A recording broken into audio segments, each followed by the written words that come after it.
All right, I'm live as we wait.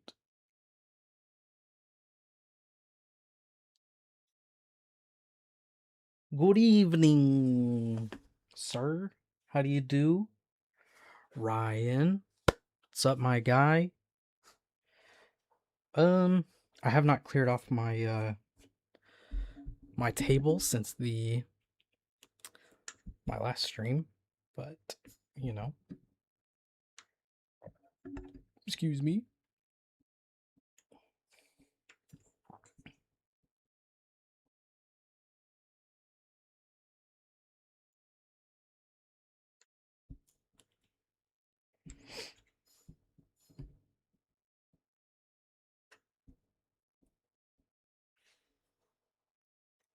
That's way off.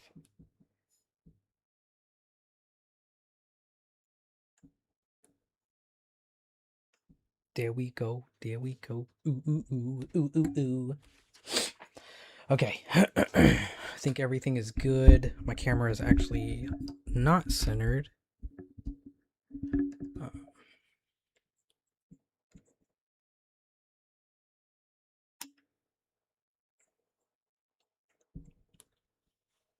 there we go. But now it's crooked. What? What?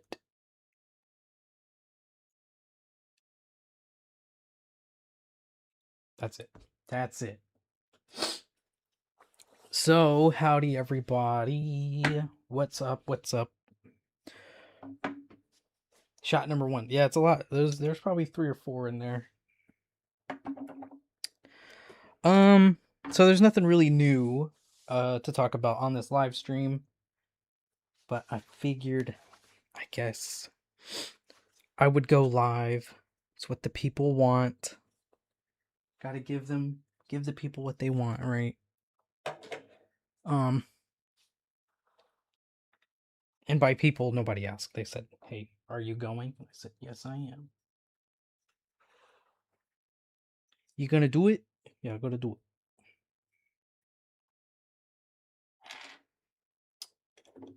I have like no room for these knives. Where'd the other one go? So I don't know how this is gonna work. I have the thing set up, but um as far as doing split screen, I have no idea because I have to go in and split it. I think the topic for tonight should be snow blindness and cats. I have no idea that they. Well, as you know, because you are also Southern, we don't get a lot of snow. Well, now Georgia at least we don't. Maybe up north, but not where I'm at. So I was unaware.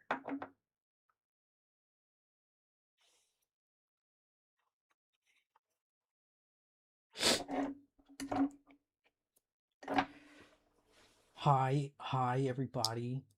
Stevie, Ryan, Maddie, Neil. Hello. Um. Yeah, I hope I can get it. The cameras properly, like set up. I guess the word is. So, what are y'all up to? Listening while I get my evening walk in. Very nice, Stevie. I will say, not to get too personal, but went and saw some family this weekend, which was always lovely.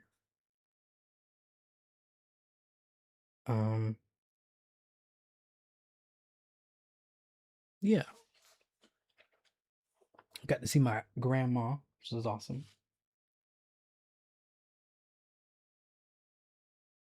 But hope y'all had a good Easter. Hope the weather was nice. It actually held up here until Well, Sunday was good, but Saturday it rained like I think at like 8 or 9 o'clock. It started pouring rain for like 5 minutes and then it stopped. So it's very strange. Thinking about Tashi Barucha's large krypton. Any thoughts? Um, Krypton. I think I've heard of it, but Tashi Barucha, Baharucha, Krypton. Oh yeah. Oh, with the Lee Williams. So it's got a kickstop. Get out of here, bro.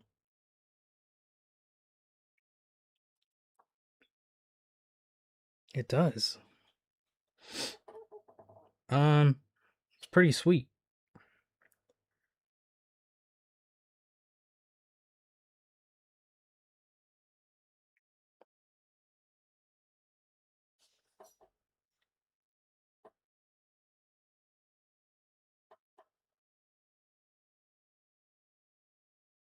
.1 inch blade. What's the handle ratio? 4.1. That's not bad actually. 3, 4. Yeah.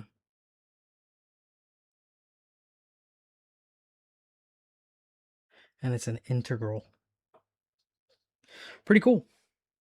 Yeah. I don't know. It's up to you. Looks cool.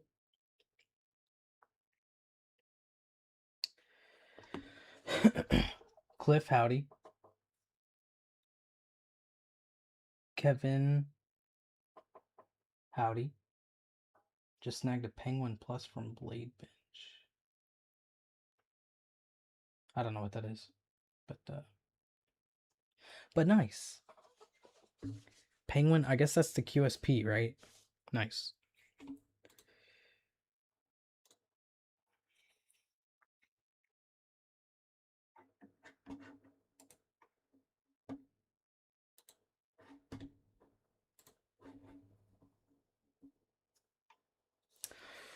Well, I'm gonna take this off the screen because take that off the screen. Don't look at that. Don't read that, you nasties. That was my knife erotica. You know what I mean? So, I got my new Cold Steel Black Talon. Nice. So Maddie might not like this episode. Maybe he will. Maybe he won't. But I will be using pencils today, just for the sake of doodling. Because I bought these new cool pencils, which are 2 millimeter. And I always tell people sketch and pen because it's just cooler. There's no mistakes when you are designing, because all of your lines flow. You know what I mean? It flows. So,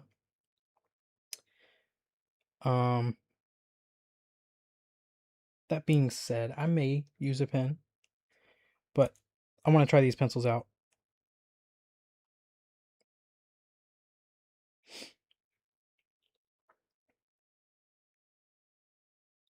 Plus, I got this cool red lead. You know what I mean? So I'll be sketching in red, then going over with the darker pencil, which I have these at different leads. So this one is a 2H currently, which is a harder lead, which means it'll be lighter than a B pencil. B is soft, H is hard. So, yeah, a little bit of knowledge. Pen is great. I'll use a pen right now. But it's cool, right? Maybe I'll draw something else. I need a model. Somebody.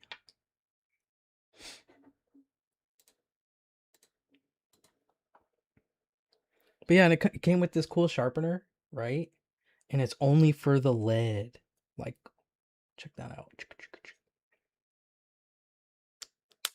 That's pretty sweet.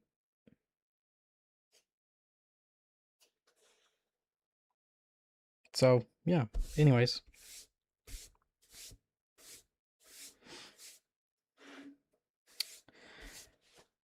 Just in case I want to doodle, you guys can get to watch. See? Look at that. Isn't that pretty? The pen, too.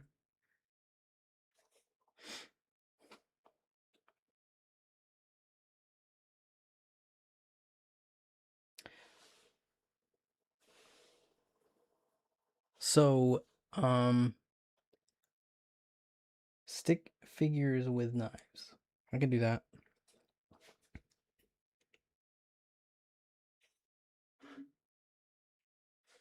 Get right in there.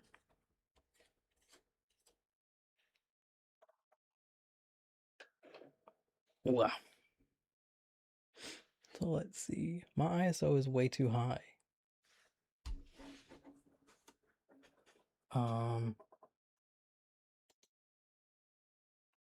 Pens and pencils, exactly. It's gonna be, you know.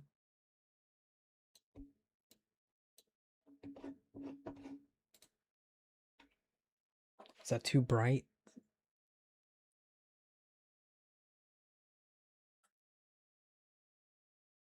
That's good. That's good.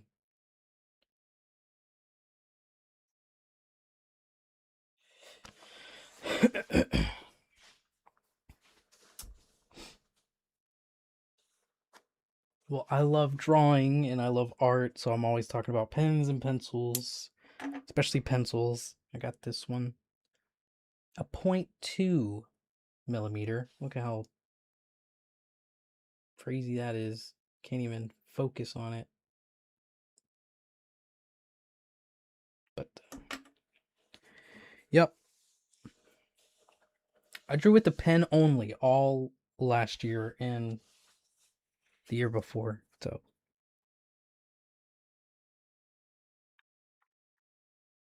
Just saying, though. It's a good time.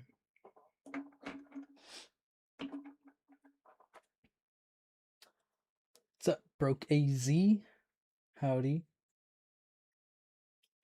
Oh, okay. So the news I was gonna say that I forgot is that finally decided on what I'm doing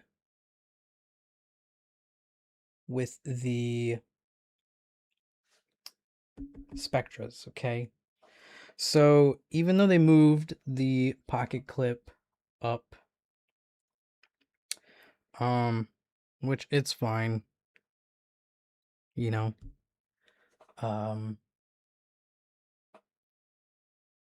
decided to go with epoxied inlays instead of the screwed in inlays, so they will not be removable, which is fine with me, considering there's going to be so many variants. You know, and I'm not doing any aftermarket, or not aftermarket, but I'm not doing like extras, so F SFG man, hello. So we're going with epoxied inlays, and it's gonna look cool. It'll be clean, but I'm still worried about the pocket clip placement. The manufacturer has kind of told me no, they don't want to move it back, so you know, I don't really know. And then worst case scenario is if the prototypes, I really don't like where they're at, then I can just tell them, hey, just put it back because I don't like it. But for now, they're telling me no, which is okay, I guess. It's it's kind of a tough spot because on one hand, I can see why, like, they're saying, hey, for, you know, like mechanical reasons or for functionality reasons, we don't want to put it there.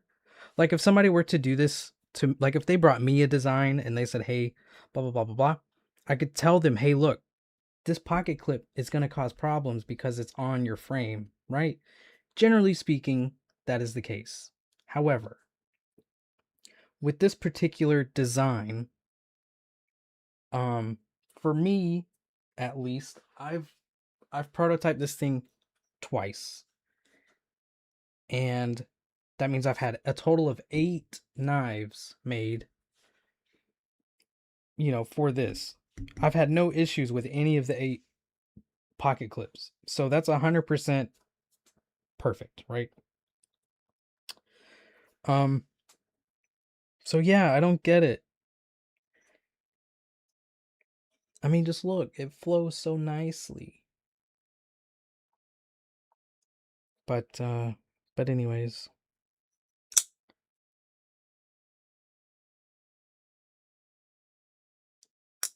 So now instead of the pocket clip flowing with the bottom of the handle, it flows with the top. So it's angled 5 degrees, but it still flows with the line of the handle, but it just doesn't look as good because it's more in the middle versus on this part. But yeah, can't wait though.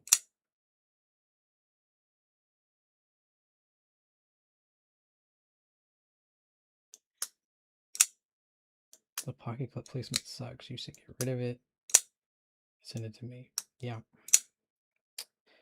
The thing is, it doesn't suck. That's what I'm saying.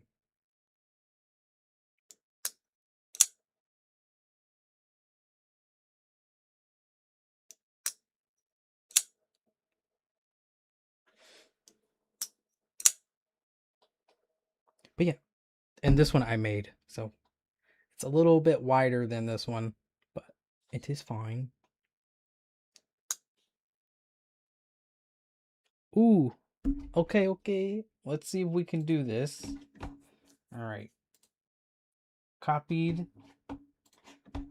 Hold on, sir. Browser. Okay.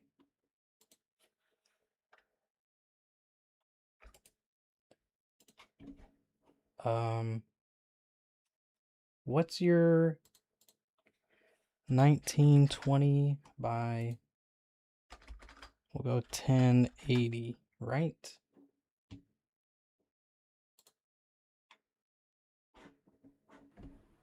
You. All right, you're here. Now, can we hear you?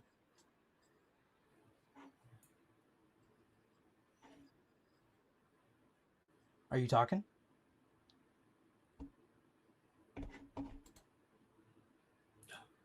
Hey.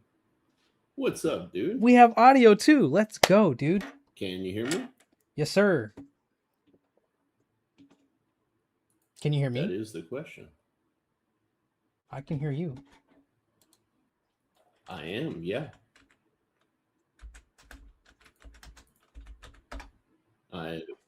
Can you hear me? Yeah. Yeah. Awesome. All right. We have to figure this out. What is this? Now, here's the question. Can I hear you outside of YouTube? Is that better? And I don't know that I can. Can you hear me now?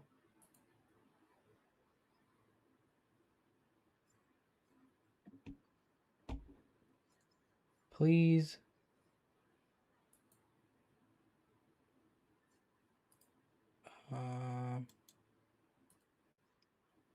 I did turn all that on. Let's see. If you're saying something, say something. Mute. I can hear you. No, I'm not hearing nothing. Trying to see if it's my settings. Let's see. All right. Well, while we figure that out, hello. We are. I'm an amateur for Hmm. sure.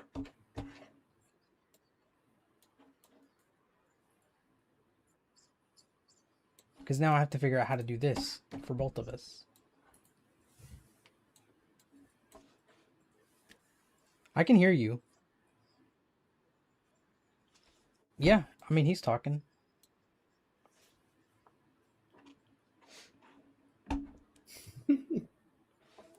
We can hear you.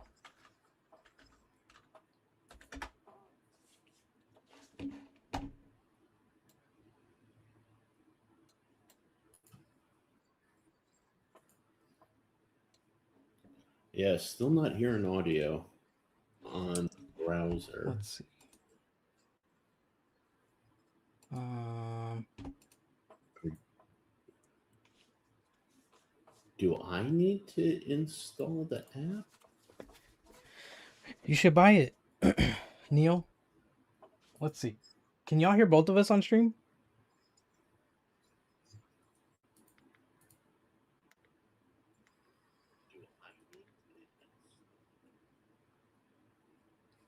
You should buy it. Oh, hey, Chef Rocky, what's up? All right, I can hear both of you. I can hear me, so y'all can hear both of us, correct?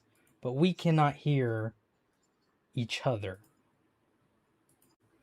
They should be able to hear both of us, but Yeah, they can if hear I both of us. watch you on YouTube or respond to you on YouTube, it's clearly delayed. Yeah, there's like a 30-second delay. Um,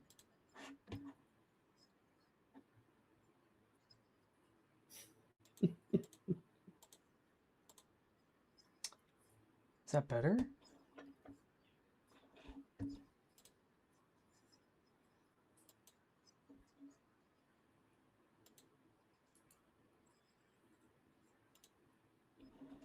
Um,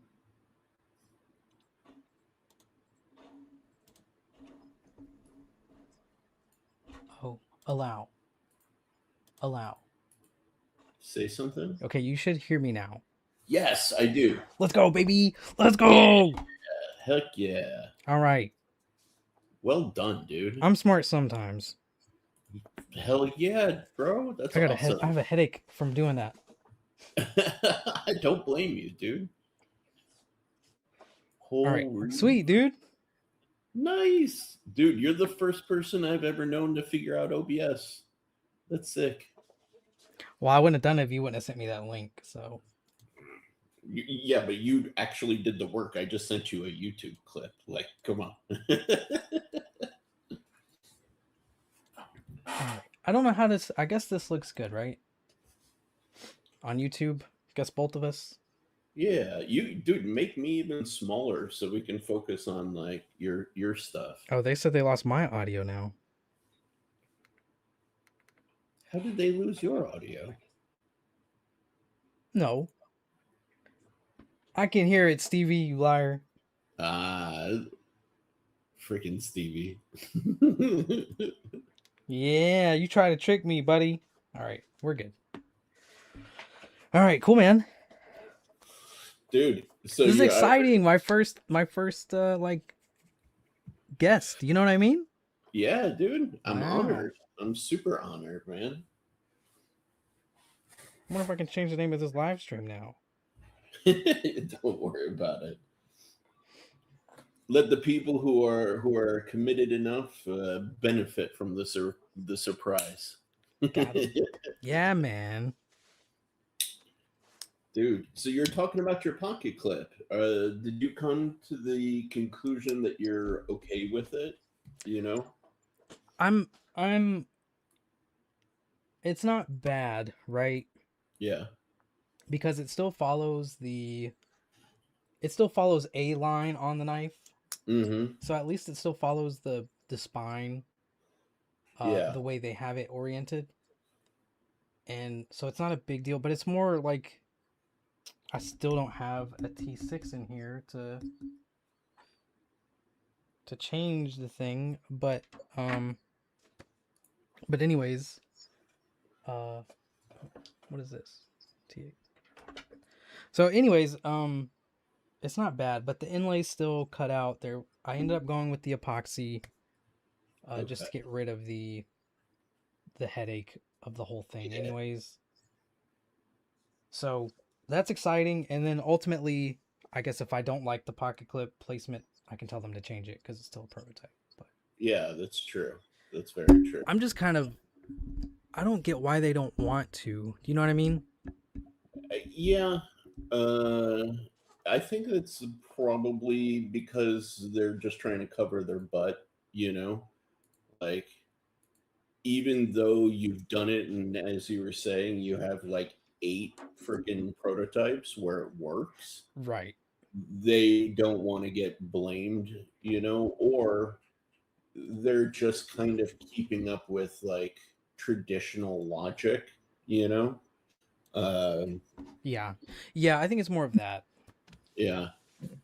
I mean, it's funny because like if you look at like Chris Reeves and like a bunch of other guys, like they have maybe a millimeter of the pocket clip being on the non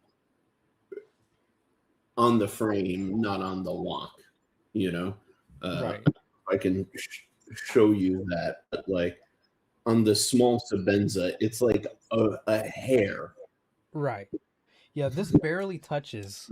Like, if I can get it focus. It doesn't want to focus. There we go. No. Anyways, you can see like it's on the frame, Hmm. but it's just a tiny bit. Yeah. But they're like, no, I get it, but Honestly, I mean, even like, especially with this style of pocket clip, not like a bent uh, piece of titanium, mm, like the Americans tend to do. yeah, Uh, I feel you can get away with a lot more in terms of kind of breaking the rules because it has its own sort of shape memory. Whereas the pocket clips require like definite tension. oh So yeah, true. I think they're operating on that old way of thinking of just, okay, it has to have like positive tension constantly. Um, where if you actually look at a lot of custom makers, they may leave like a small gap between the pocket clip and the scale. And Hmm. the pocket clip operates perfectly fine, you know? Yeah, I think that's mainly what they were trying to tell me is Hmm. because like if we have this under tension and the clip is under tension, there's going to be too much Yeah. Yeah. potential for being too hard to unlock. You know what I mean? But Yeah. Yeah. I get that. so I get it. I'm gonna see how it goes, and then like I said, ultimately, if I want to change it back, they should let me. Yeah. But it Dude. looks pretty good, though. I will say. I am excited, and I think the inlays are a nice touch. You know, Thanks, man. yeah, dude. I think it's going to turn out pretty fantastic. In all honesty. But now with the pocket clip changed, there's like a whole section now of Mhm. of here, right? I think it's just like right here. That is just inlay, and this part's missing now. Like, well, it goes farther down. But anyways, because now they moved the clip, that's what it looks like. Sorry. So since they moved the clip now, there's like this gap in on the uh on the actual frame Mhm. from no inlay because now this is up. So now there's this whole gap underneath here Yeah. that's missing inlay. So I wanted to go in and change that, but it's like I really don't want the clip there to begin with. So now it's kind of throwing off the whole thing a little bit more. I don't really know. Let's see if I have a picture. Um Honestly, I think you'll be all right. It's I feel you're getting into a situation where you're looking at the painting really up close. and you want the painting up close to be precise, but when you walk away like 5 feet away, like you never notice the big splotches and you know what I mean? That principle, Yeah, that's very true. you know? Just that little spot right there. Yeah. I get it. I get into that into the weeds of that myself, genuinely, you know? It is what it is. Yeah. But No, yeah, that's why we prototype. Even though we have CAD, it can still look way different in person. So. yeah. I mean, like, you could maybe do like a slight little hook in, Hmm. underneath the pocket clip just a little bit, but I don't think your average consumer is going to say, "Oh, I'm not going to buy the knife because of that." Right. It's more like you being you want it to be just right every single detail, which I respect. Yeah. Yeah, man. It's tough. For it's tougher for us to be so like Yes. I want it this way because I want it this way, I don't even if it think doesn't people make sense.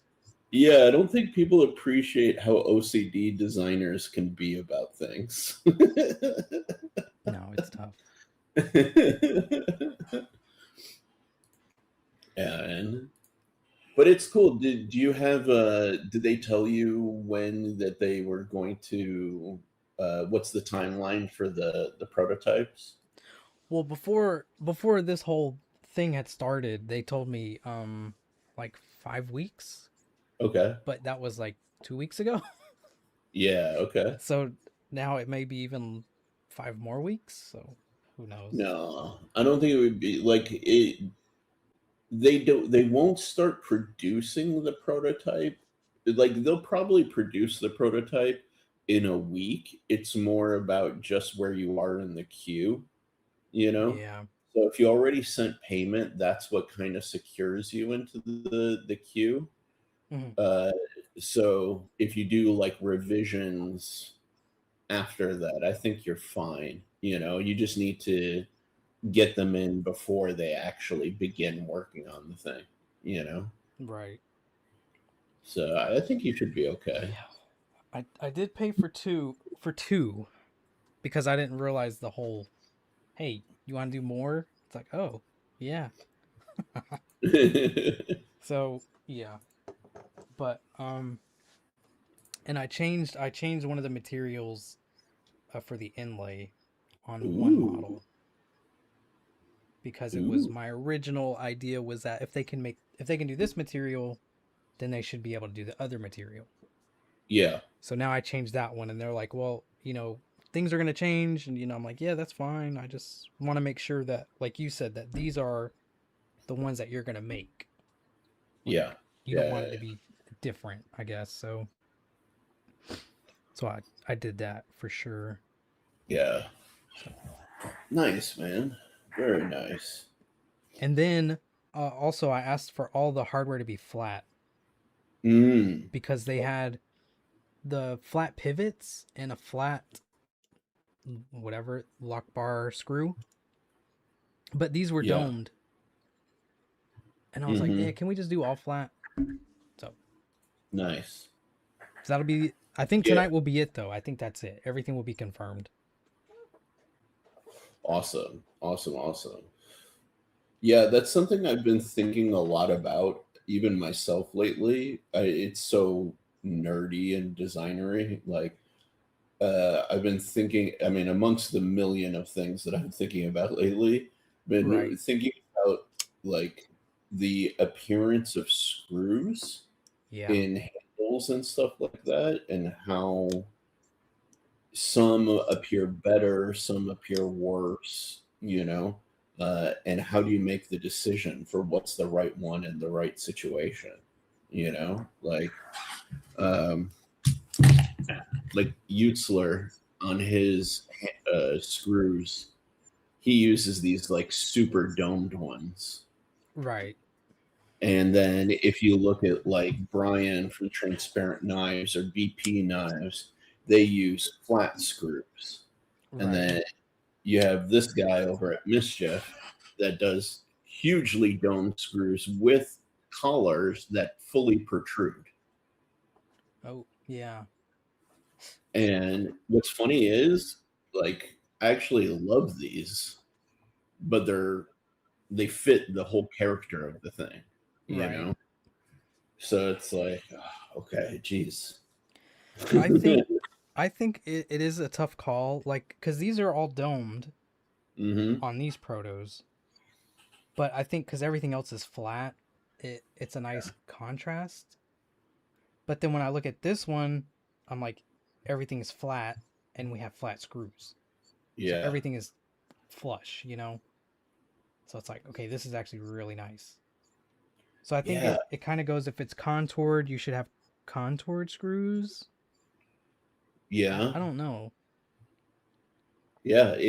That's the question, right? Like, I think I guess it's it's just like, preference, right?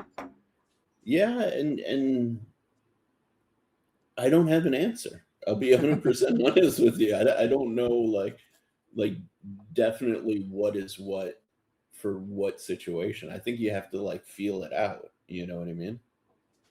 Yeah, Like, that's a tough one. yeah, like a great example, like the Protex, right? Mm-hmm. Makes sense that it's completely flat. Yeah. You know, you've got a completely flat scale, super flush kind of like aesthetic. Mm-hmm. Yeah. If those were suddenly domed, it would look really out of place, you Definitely. know? I think too, because it's just So, the two screw. It's, I mean, you just have the pivot. yeah, you have pivot. And funny, on the backside, you've got one, Oh. two, three, you know? Oh, I didn't even But see the stop pin. yeah, that's the first time I think I remember seeing the stop pin on a ProTech, like a stop pin screw. Henry, howdy. They do it on the Malibu. Do they? Let me hold Yeah. on. Let me get my CQC 7 real quick. Wow. Henry, how do you do? Um,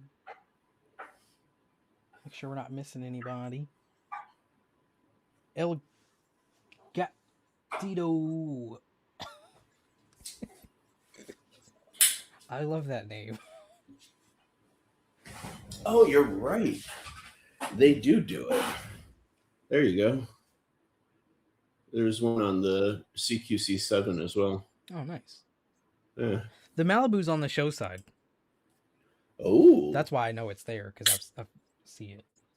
interesting. Um, yeah, I don't have any more Protex. I sold them. I think these are my only two. Oh I no, I do have the SNG. This the not the SNG, but the small PT Strider. PT Plus. Yeah, that's right. The PT Plus.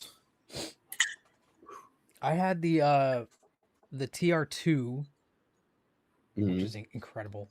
That's such a good knife. And Oh then yeah. the TR5. Oh, do I know the TR5? It's basically the Integrity, like the new one that they're doing now with the dragon scales. Okay. Um, Oh yeah. Okay, I but it know was the the TR. auto one, not the manual. Yeah. Hey, look who it is. Zach stuff. Hey.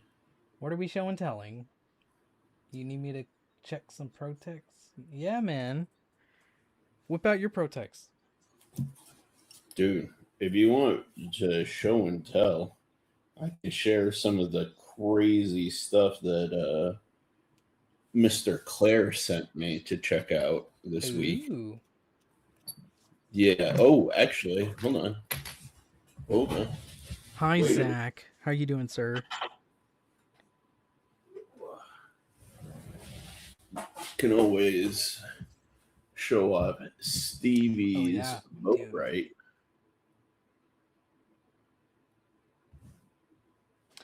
Is that heavy? Like with because of No, the handle materials? no, not at all. Really? Not at all. And actually, the size surprised me. Do do do do. Where is a good reference? Uh, good reference link. Ah, there. I can just grab this guy. It's right here. It's Oh, yeah. pretty Oh, close wow. in size, actually. Oh, so that's a clip point. Ah, that's nice. Yeah, dude. It's it's pretty fantastic, man. Like it is not heavy at all. I don't know if he did anything to lighten the tang, but it Oh, almost okay. feels like he did. I don't know how to explain it. It's a lot lighter than I would have expected. Yeah, I would think it's heavy. Because what's the green material? I think it's emerald paper micarta, if I Oh, remember okay. Yeah, yeah, correctly. yeah. For some reason, it comes across as like jade almost, or like some type of rock. Yeah, I think if I remember, it's like emerald and then vintage micarta and then green and burlap micarta and then maybe like white G10 or white paper micarta and then brass. Like it's insane. Like let me turn on this little light. There we go. Yeah, it's Man, that's cool. That's yeah, nice. he did such a good job on this thing. And like I I think the size is really really good too. Actually, like I can see with Stevie's hand, it'll just fall perfectly in place. You know, so yeah, this is visiting just for a brief time to get a new sheath. Oh, your buddy's gonna do it?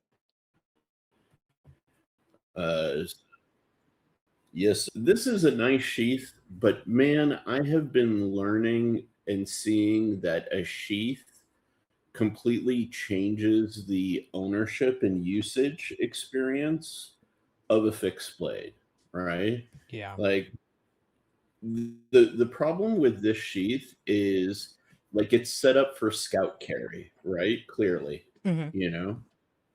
But for scout carry, I would want more of the handle available to me in order to draw it.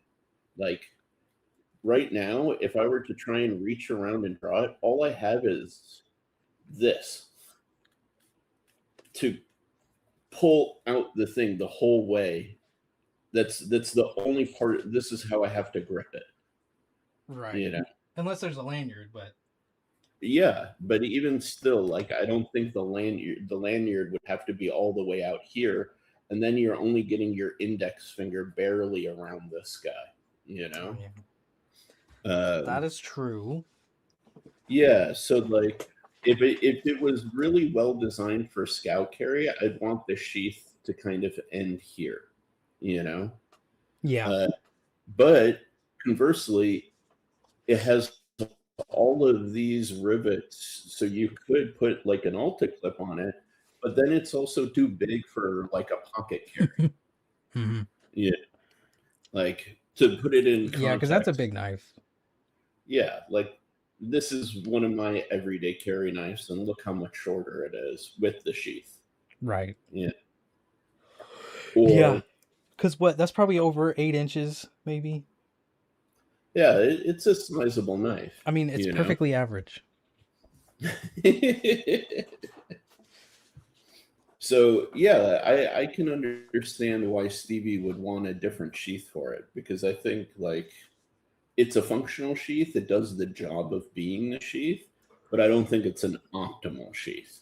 Right. You know, um, yeah, something I know for you, you're getting into that. You know, like I think there's two different styles. You know, if you're gonna do like a pocket sheath or you're gonna do something like that where it's in the pocket ever, you need to have so much coverage and then so much access. If it's uh, a scout carry, it's a different thing. If it's a drop from the belt, like a belt dropper, again, Right. it needs to be a different, you know. So it's yeah, it's interesting. Yeah, the sheaths. I've only made the one, but it's like you see all the different styles that you can do with the kydex. Like you can go over the handle, like X Hmm. amount, and still have like a good retention, not crazy retention, but just more coverage. And then Yeah, you can have like the minimalist ones where it's like it's just enough, you know, to keep it secured. yeah, But like with this is a dervish knives scarab. He has a like a you can see it like a notch. So it's pressed in and it goes right into the into the part of the blade.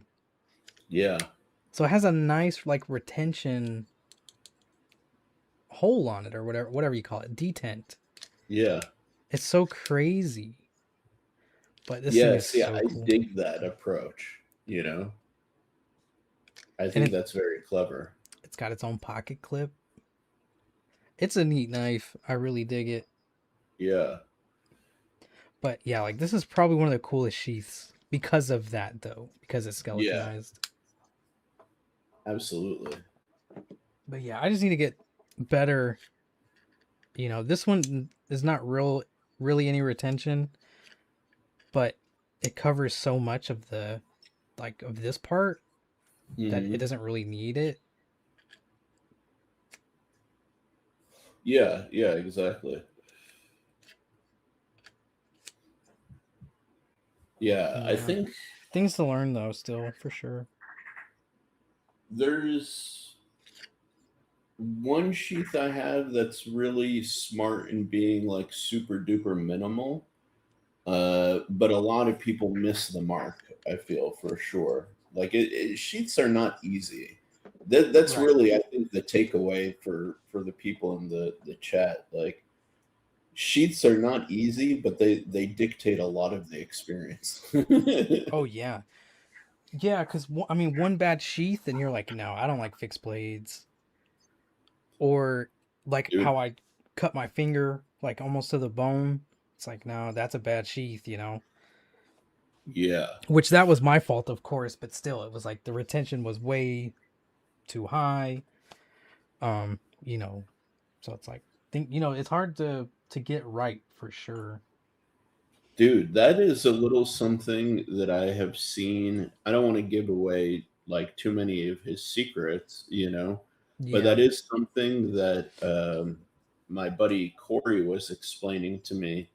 Uh, when he does his kydex, like he will put O-rings Hmm. in between like these screws and these screws, and so then that way you can adjust and control the tension, so you can change the amount of effort it takes to both put the knife in and pull it out, so the user can adjust it for their liking. That's such a smart idea. Right. I figured I would let you know about that because I think that's a really clever solution you know Yeah, it's a smart one. I don't have any. I don't have my knife in here. It's upstairs, but it's smart. And I ended up taking so on mine because the retention was a little high. For who I'm giving the knife to, I feel like I didn't want it to be too crazy. Yeah. So I ended up taking the first rivet out and Mm. then I put another one in it, but I didn't like hammer it as hard as I would have to set the other ones. Yeah. Like I set these pretty hard, but this one it was kind of like just enough so that it would still seat and not come loose, but easy enough to where I could get the knife out with no problems. And the Nice. retention is still really good. Like it's not gonna fall out, but Yeah. it's not like wicked crazy, you know what I mean? Yeah. Yeah. Yeah. So I feel it's safe enough to for that person to use. But I think I want to get a leather slip made for it. Just to be a little bit more elegant. Yeah. That'd be dope, actually. So that's been on my mind now. Dude, I think the whatchamacallit, the one of the misconceptions about sheaths, you'll see the people doing that whole thing where they'll press the sheath to remove it and then it Right. flutters across the room, you know? I actually think, or what I'm coming to learn, is that that doesn't mean that it's good. It means that your retention is too high. If you can literally fire your sheath across a room, like Yeah, that's pretty wicked. That's how the first one was. Like before I fixed it, yeah, it was like where you could, pop it off. But now it's really nice where I can just push on the back of it yeah, and it'll like unlock and it's yes, just really easy. yeah, because like if especially if you're doing like honk bills or pecals and stuff like that, Hmm. that is a real danger for the person, Oh you yeah. know, hitting their thumb or doing the whole, when people do that thing where they pull the knife out of the Oh, sheath and then they do that, kind that's of what thing. I'm so scared of. Yeah, dude. Dude, even as a user, the idea of that terrifies me, you know? Yeah. Like I've almost pierced my finger like several times back in the day, because of stuff like that. Ground fog, Terry, Josh, howdy. Yo, what a tree. What a ground. Oh, yeah, I'm trying to think. Like, what do I have? Oh man, for a second, like I'm always trying to put my knives away because I'm always pulling out too many. And I Yeah. saw this on my desk, and I immediately thought about putting it on my rack of fixed blades, and I was like, oh wait, that's not mine. Uh-oh, I don't know what happened to that one. Yep, sorry, Stevie. USPS got it. Uh-oh. Y'all heard it here first, folks.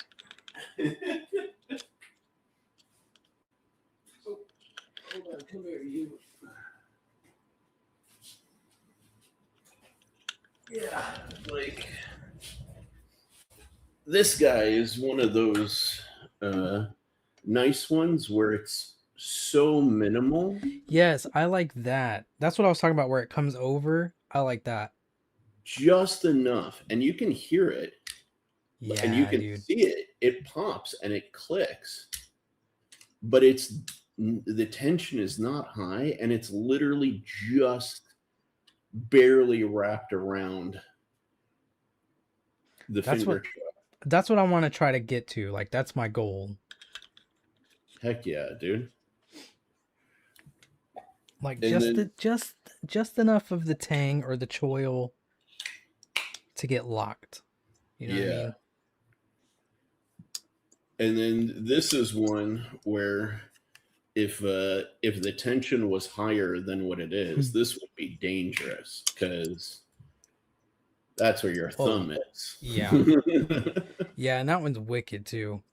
Yeah, I look for more excuses to carry this, but I don't have many. But It's a box cutter. this thing is a box murderer.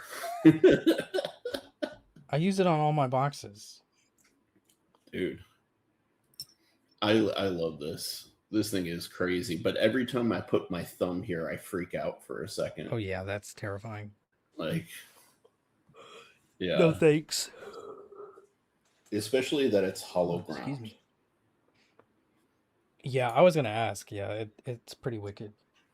Yeah, like hollow ground and pretty aggressive in terms of the grind. Dude, if you can connect with this dude, he also does some really wild scale combinations. Oh yeah. I have a dude, so I have a friend, his name is Michael. Um and Banzelcroft is his company. Oh yeah, I think I know them. Dude, he makes wild handles. And I want to Yeah. ask him if he can make me some because he does some crazy like combinations. And pinecone, like Oh yeah, pinecone looks insane. he really does. Oh yeah, I know Banzelcroft. He's been making those dope box cutters for years. Yeah, dude. He's good. Yeah, those things are sick. I part of me always wanted one just because like his craftsmanship looks so awesome. Yeah. He's really good. Yeah, dude. But yeah, he does all the handles himself. He does the actual blank that the blades sit on. Hmm. So I mean, he does all this stuff. He just doesn't make. He obviously just doesn't make the blades, but then he does do Karadashis too, which are pretty sweet. Yeah, I'm just looking at a few of them. But yeah, he's a cool dude. If you ever get to meet him, he's epic. Dude, I need to like sit and meet some of these people like more than I have. You know what I mean? Like, I think this year I want to spend a little bit more time in the pit and like try and meet people, you know? Yeah, it's gonna be so good. It's gonna be so fun, bro. Dude, But like, it's tough when you have a table. It's so tough. right? I just hope I'm nearby cool people this year because I was like around cool people last year, but they Yeah. didn't want to like maintain the friendship like after the show, which I was a little bummed about, you know? Oh, Yeah. yeah. I was like space monkey knives like were really cool. They were right next to me, and when they only had like one knife left, I like put it out on social media, and it was the Matt D who snagged it, you know, Oh, nice. and yeah, so I was kind of like thinking was like, oh yeah, dude, you know, like hey, let's chat. You're Canadian, I'm from Michigan, you know, we have Pretty a cool. lot Pretty in common. close. Yeah.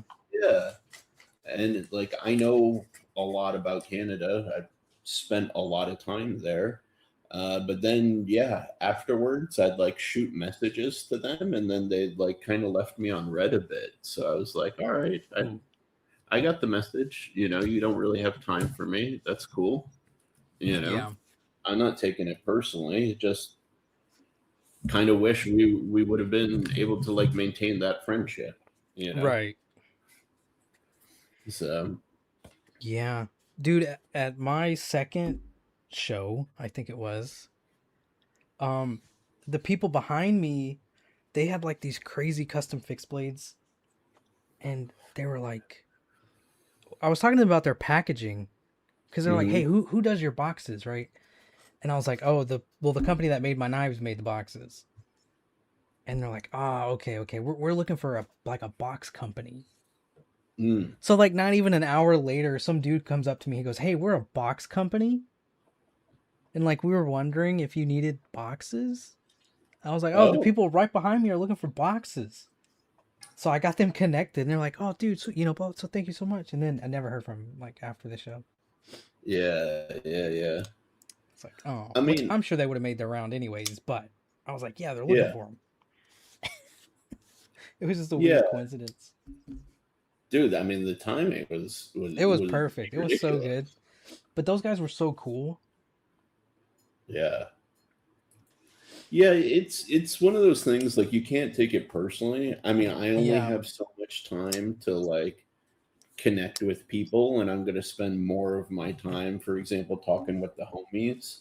You yeah, know that I am going to be like responding to messages to people that I don't have like a connection with, but I don't know. That's I feel that's kind of the point of Atlanta and Texas and Salt Lake City is like we're supposed to push outside of that a little bit. You know what I mean? Right. I think too though, it's more like, hey, we're gonna be spending the next, 70 whatever 2 hours together. We Yeah. should be really good neighbors. Like you don't Yes. want to have Yeah. a terrible neighbor, so it's like we might as well be buddies right now, even if we never see each other again. I at least want this to be a good experience Yeah. because it's like Yeah. you might be stepping on 100%. my stuff, I'll be stepping on your stuff, bumping into each other, whatever, whatever. Yeah. Like you can't have bad chemistry either, though, off the rip. Yeah. Yeah. God, it could be absolutely miserable. You know? Right. Like I So, went out of my way to really become buddies with like the people who are around me mm-hmm. just so like, A, they knew I was cool, you know, Right. and B, like to create the experience that you're talking about, like if I'm a good neighbor, I was hoping they would be good neighbors back to me, you know. Right. So uh Yeah. I'm kind of sad I'm not gonna have a table this year, but I think hopefully for sure next year I will have a table. yeah, dude. I mean, on one level, I gotta admit, I'm jealous because through last year, not being able to like walk the show and talk to people like outside of my table, Yeah. was a little bit of a bummer. But talking to the customers made up for it. That was way cool, you know. It definitely it is a tough thing because it's like you want to show face, you want to network, Yep. and you want to obviously everybody wants to sell products. That's obviously Yeah. what we're there for, right? But on the other hand, it's like, man, I just want to go like hang out. Yeah. Still, while obviously being a proper businessman and networking or businesswoman, Yeah. whatever. But like you really just want like me with you. I was just hanging out. Yeah. Like that was it. I was Yeah. like, I'm just gonna I go see just want to Sharif. do that. I miss that. I miss like, walking the show with a buddy and being like, "Oh, that's awesome. Oh, that's a joke. Yeah, What the hell are they going from doing?" like You consumer to maker is like, man, kind of miss it. know? It's a big shift. It's a lot bigger than I think I was even prepared for. Yeah, But I just it's did. still Oh, go ahead. I was gonna say it's still cool. Oh yeah, yeah. I definitely wouldn't take away any. I would still have a table if I could. I would have done it this year. I just didn't have any product to have. Yeah. Like all my stuff is like poorly timed at the moment because like the H2Os are gonna be here like at the end of May, so it may miss Yeah. Blade Show completely, and I didn't want to run the risk of paying for a table and then not having product and then having to stand there be like, well, I'm out Right? of stuff. So Yeah, yeah. Dude, and I mean the tables are not cheap. no.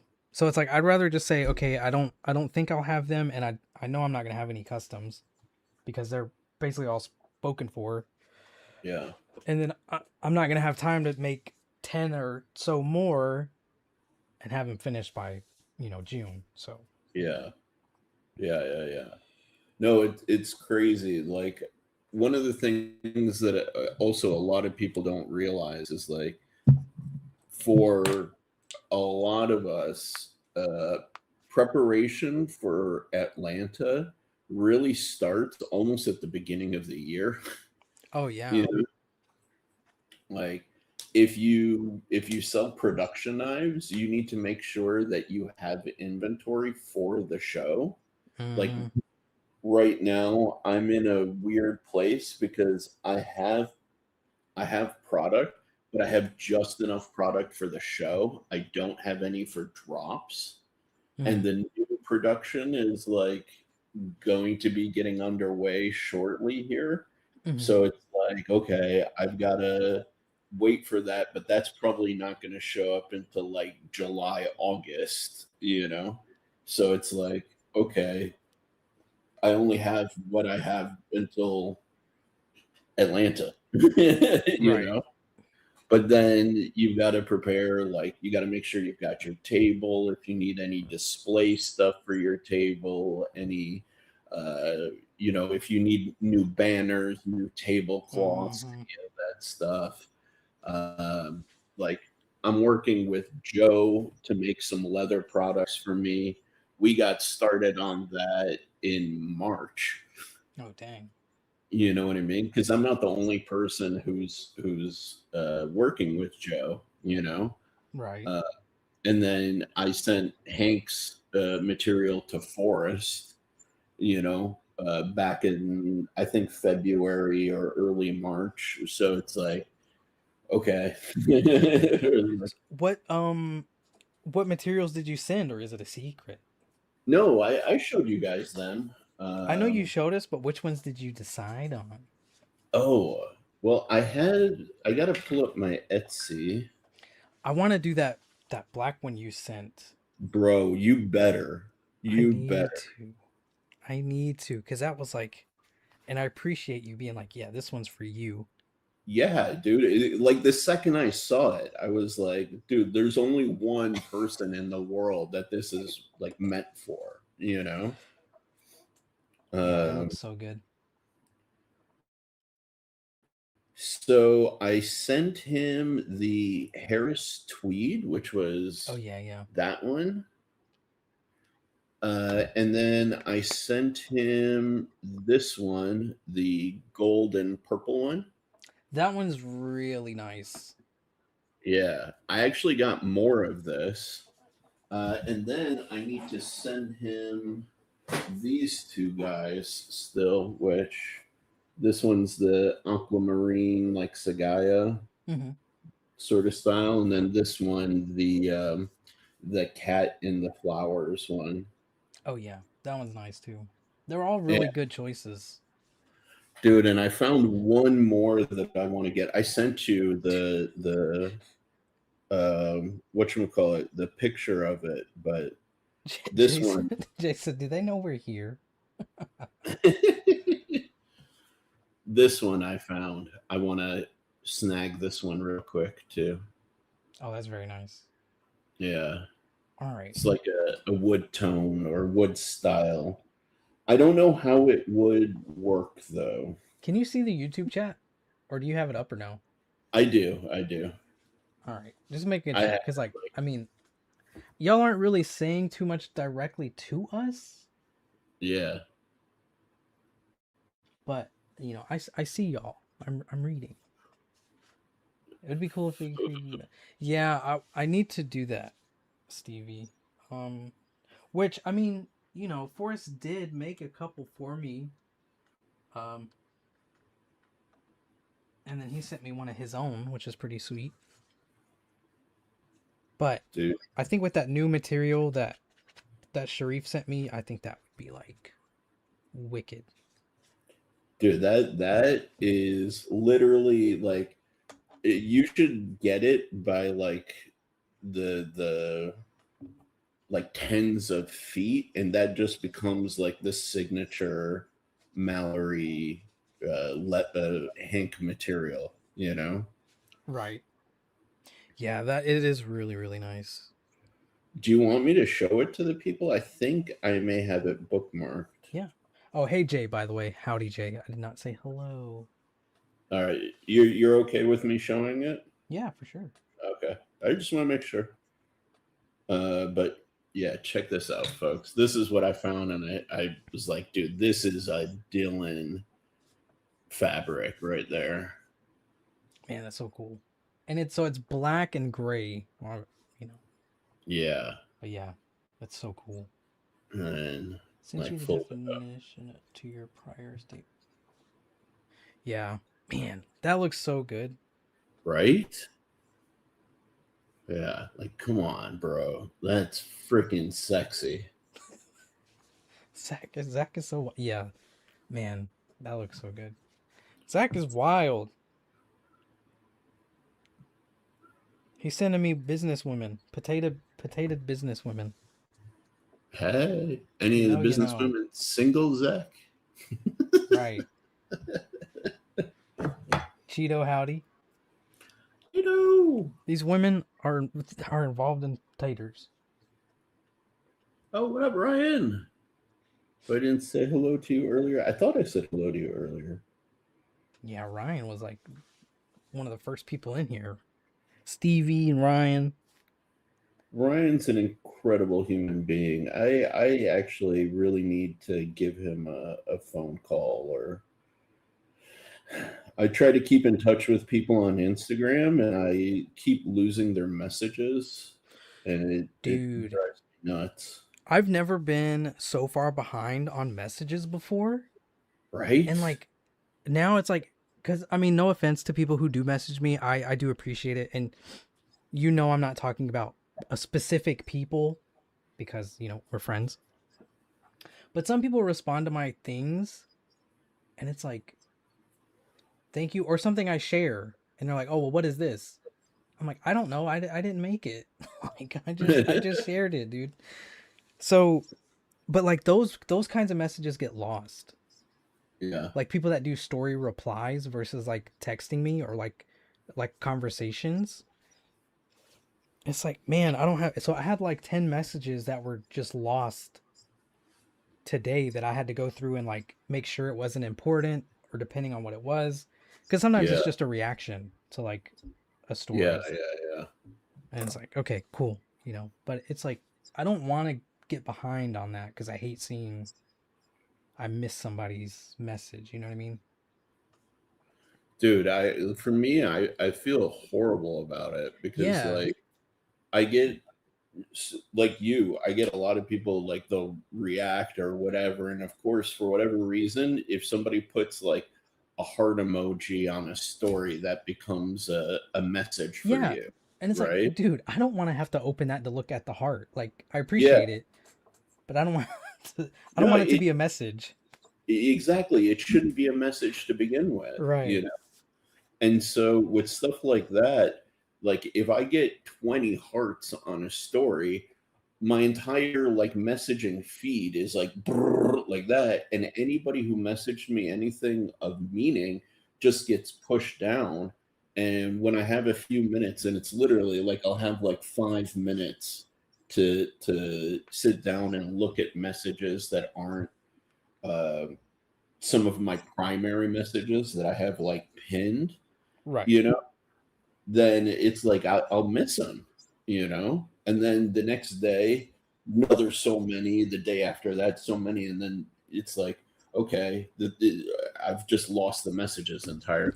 It's, And plus, too, with Instagram being weird, if you scroll down to find the messages, it'll go like 4 weeks back. And yeah. then like you don't have like your last two or 3 days of messages because there's so many, and then it just like disappears all of these. Or do you get the glitch? I sometimes get the glitch where I'll start scrolling and it'll show me the same people over and over again. Mm-hmm. So let's say it's like I've got messages from Cheeto, Stevie, you, Matt D, Matisfaction, you know, like whatever. Let's say those are like 10 messages, right? I'll scroll past them and then it'll restart from the top of that list rather than showing me older messages. No, I really don't like Instagram, man. It sucks. It's so bad. Like, don't get me wrong, I love talking. I love talking to people. But yeah, like the reaction things don't need to be personal messages. Like Yeah, Instagram for could just let me see that, like as a interaction versus a personal message. sure. No more Oh, hearts. dude. Cheeto, I love the boat ride. I just was showing it off. Did you see what Stevie said? Oh, what did he say? He said Paul got left out again.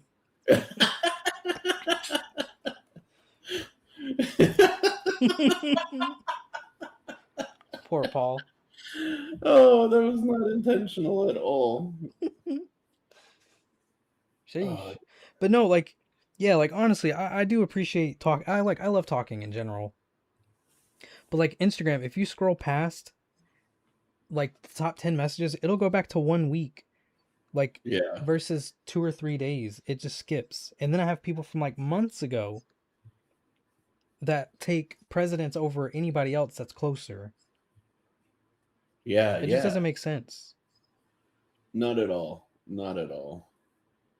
Whatever. I'm waiting for the day. Ooh, that's surprising. Huh. What happened? Sorry, I just got distracted for a split second. I was saying I'm waiting for the day when we eventually find a better platform. Uh, oh wow. Okay. This boat right just got even cooler. Holy crap, dude. So, okay, Dylan, you'll appreciate the hell out of this, right? Yeah, Dylan mostly. Yeah. Okay. You know, when you see grinds like this, right? Mm-hmm. This is always a flat grind, like a wider flat grind, Mm-hmm. right? Yeah. And then this tends to be a hollow, right? Mm-hmm. This SOB Chase boat, right? The amazing guy he is, these are both hollows. Ooh. Yes, this is a hollow too, not just this. This is just a taller, finer hollow, and this is a more robust, clearly like shorter hollow, but it's also a hollow. Holy F. A more robust hollow. The Matt Yeah. D. Matt D, what up? Dude, That's cool. Man, one day I'll be able to do compounds. One day I'll be able to do regrinds, but I don't see how people do that. bro. I just This need to get a is, bigger wheel, I guess. But yeah, like how big is your wheel right now? I think it's a 10? 10 or Okay. a 12, but I think it's a 10. From my conversations with Brian. Brian, yeah, like 10 is a phenomenal all-arounder to get like really, really It's thin nice. behind the edge stuff. Yeah. But I would guess that Chase, I don't know, man. Because This, let me go get my fixie real quick. yeah, yeah, I don't know. This looks like a could have been maybe a 6 inch. Hard to say, but damn impressive, man. I don't know why I'm This jumping thing into it like is, y'all can see it, but ugh. yeah, this is no joke, dude. So this is on the 10, of course. Yeah. But the cool thing is, like you said, you can get really thin behind here and still be thick enough back here Hmm.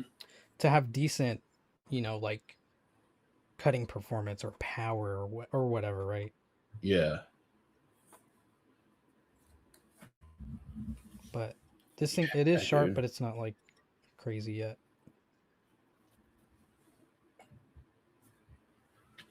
Dude.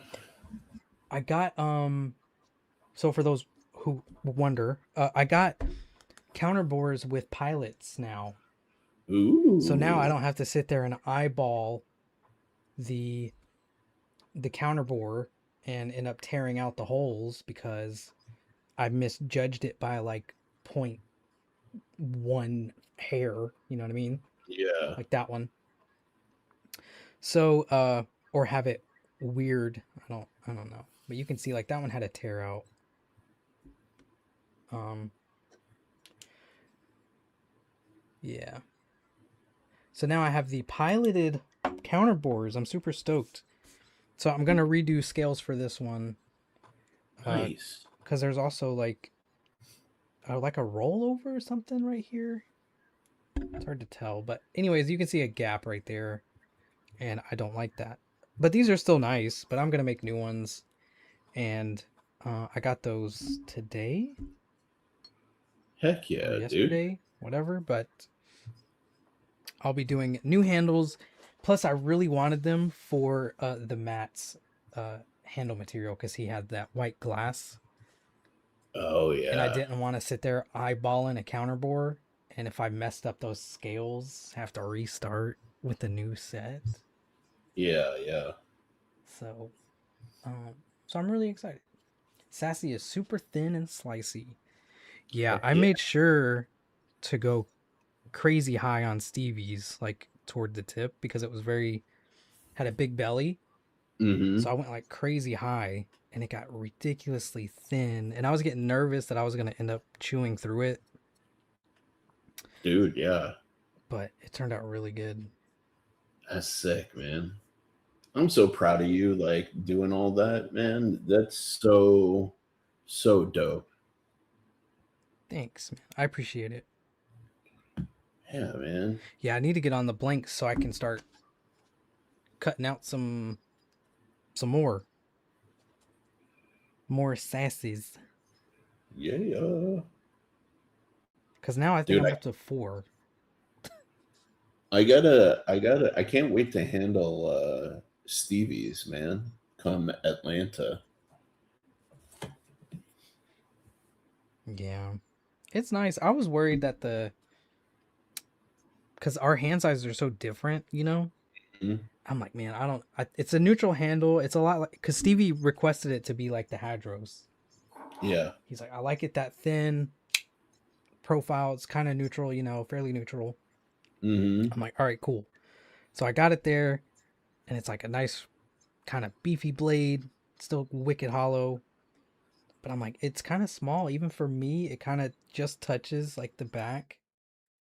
I'm like, I don't know if that's gonna Mm-hmm. be enough for Stevie, and it is. So I'm very, very happy it Yeah. works out.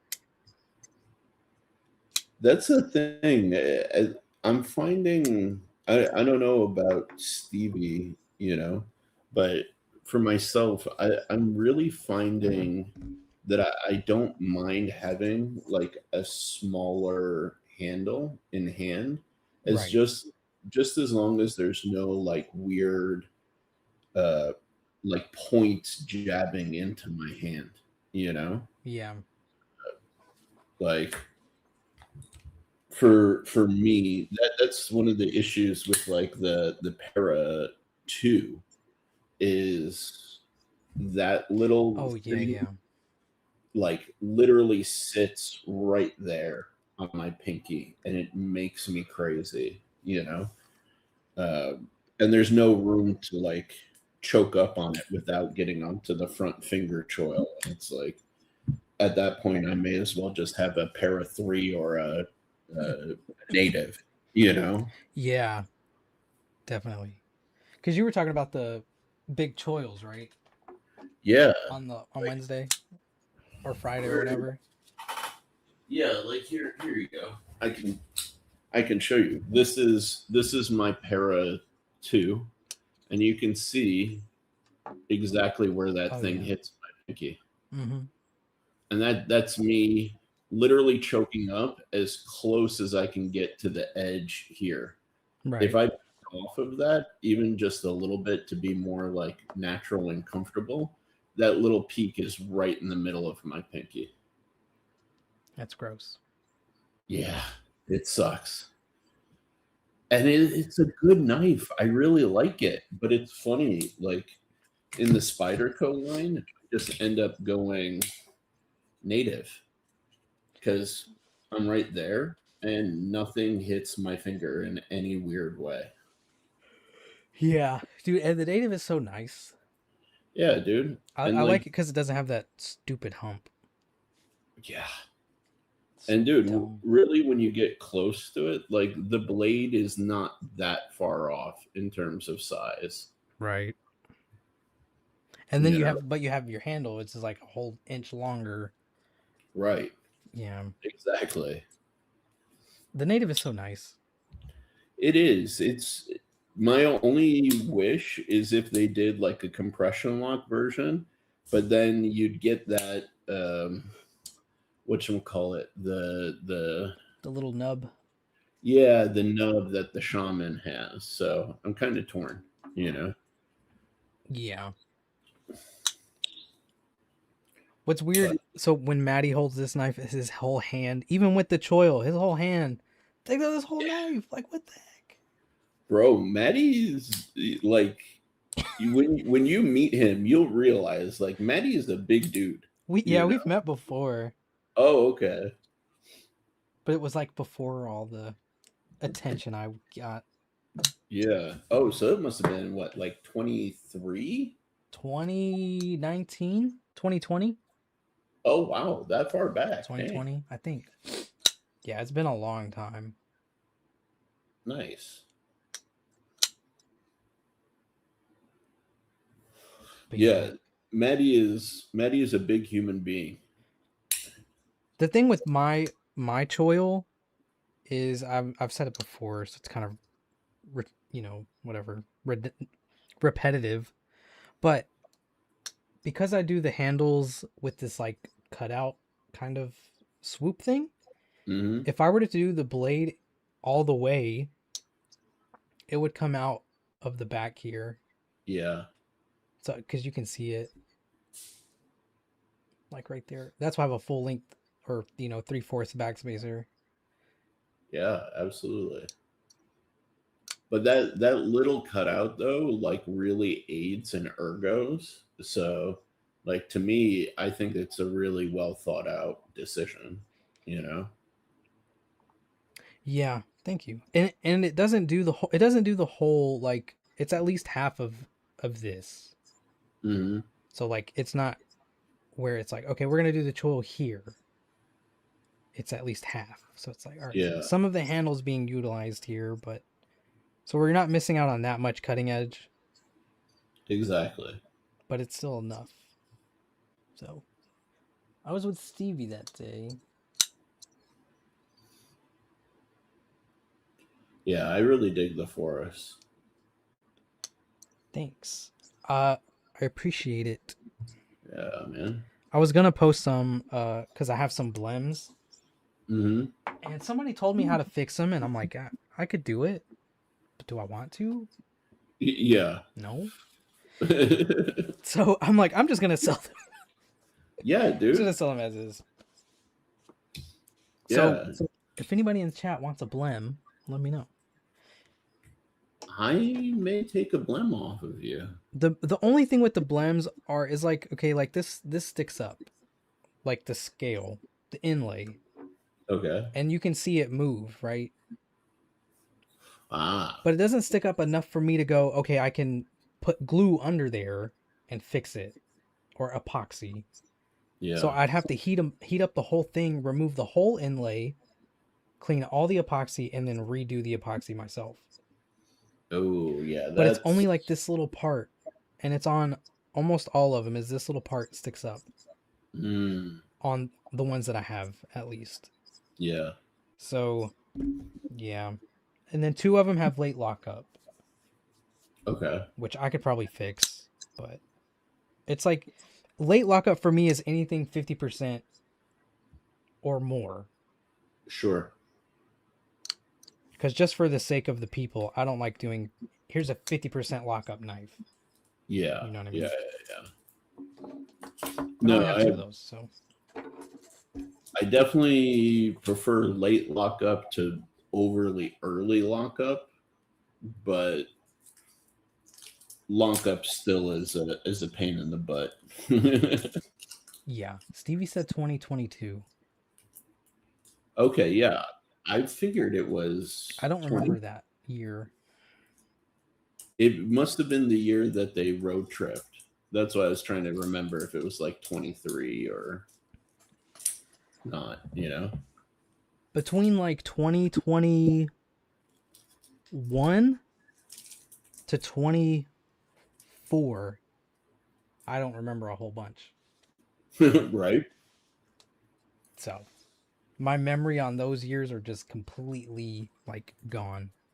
Like a blur. I have no idea. Yeah. And my short-term memory too is pretty terrible. Gotta put down that ganja, man. Dude, I got a concussion Mm, in 2024. Yeah. dang. And totally forgot like a bunch of stuff. Yeah. Who needs it? Was it really important? No. Yeah, so it sucked. But, so I don't remember a whole bunch in between those years. Well, concussions suck. I do not recommend. No, don't recommend. Ooh, yeah. Let me show you some of the wild stuff that Steve Clare sent me. Oh, yeah, more show and tell. Yeah. We'll start with one of our mutual favorites. You will know it the second I put it up on the screen. Actually, I'm going to wipe off a fingerprint. The Matt D. Forgot about you. What? How No, I didn't forget about you. I don't have that bad a short-term memory. I just forget a lot of other important things. There you go. Oh, dang. Full DLC or is it Zerk handles? It feels like it's full DLC and maybe like Zerk, Backspacer, and Pocket Clip, but I could be wrong. I gotta ask him. But That's sick. That's a RH Customs. yeah, dude. I don't know the name of it, but that dude is incredible. Oh yeah, yeah. I mean, dude, this thing is like perfect. Who sent you that? Steve Clare. Steve Clare. Dude, RH is so nice, man. Actually, Steve Clare gave me my RH that I own. The Tasca 2? Yeah. Look at that too. The backspacer's got that little notch in it, but it's so narrow. Wow. Yeah, I'm trying to get the camera to focus. There it goes. There we go. Nice. Yeah, look at how fine that is. The way he does his DLCs is just incredible. Dude. Because that's like that's a stonewashed DLC. Stonewash polished DLC. Yeah. That's wild. The chat can see themselves. Yeah, he's a madman. He's so good. Dude, like, I didn't realize how good he was until I've handled other stuff since handling my first. You have a Tasca 2 or a 1? I believe mine is the 2. Does it have a lanyard hole or like a lanyard backspacer? It does. I'd have to see it. I'm grabbing it right now for you, actually.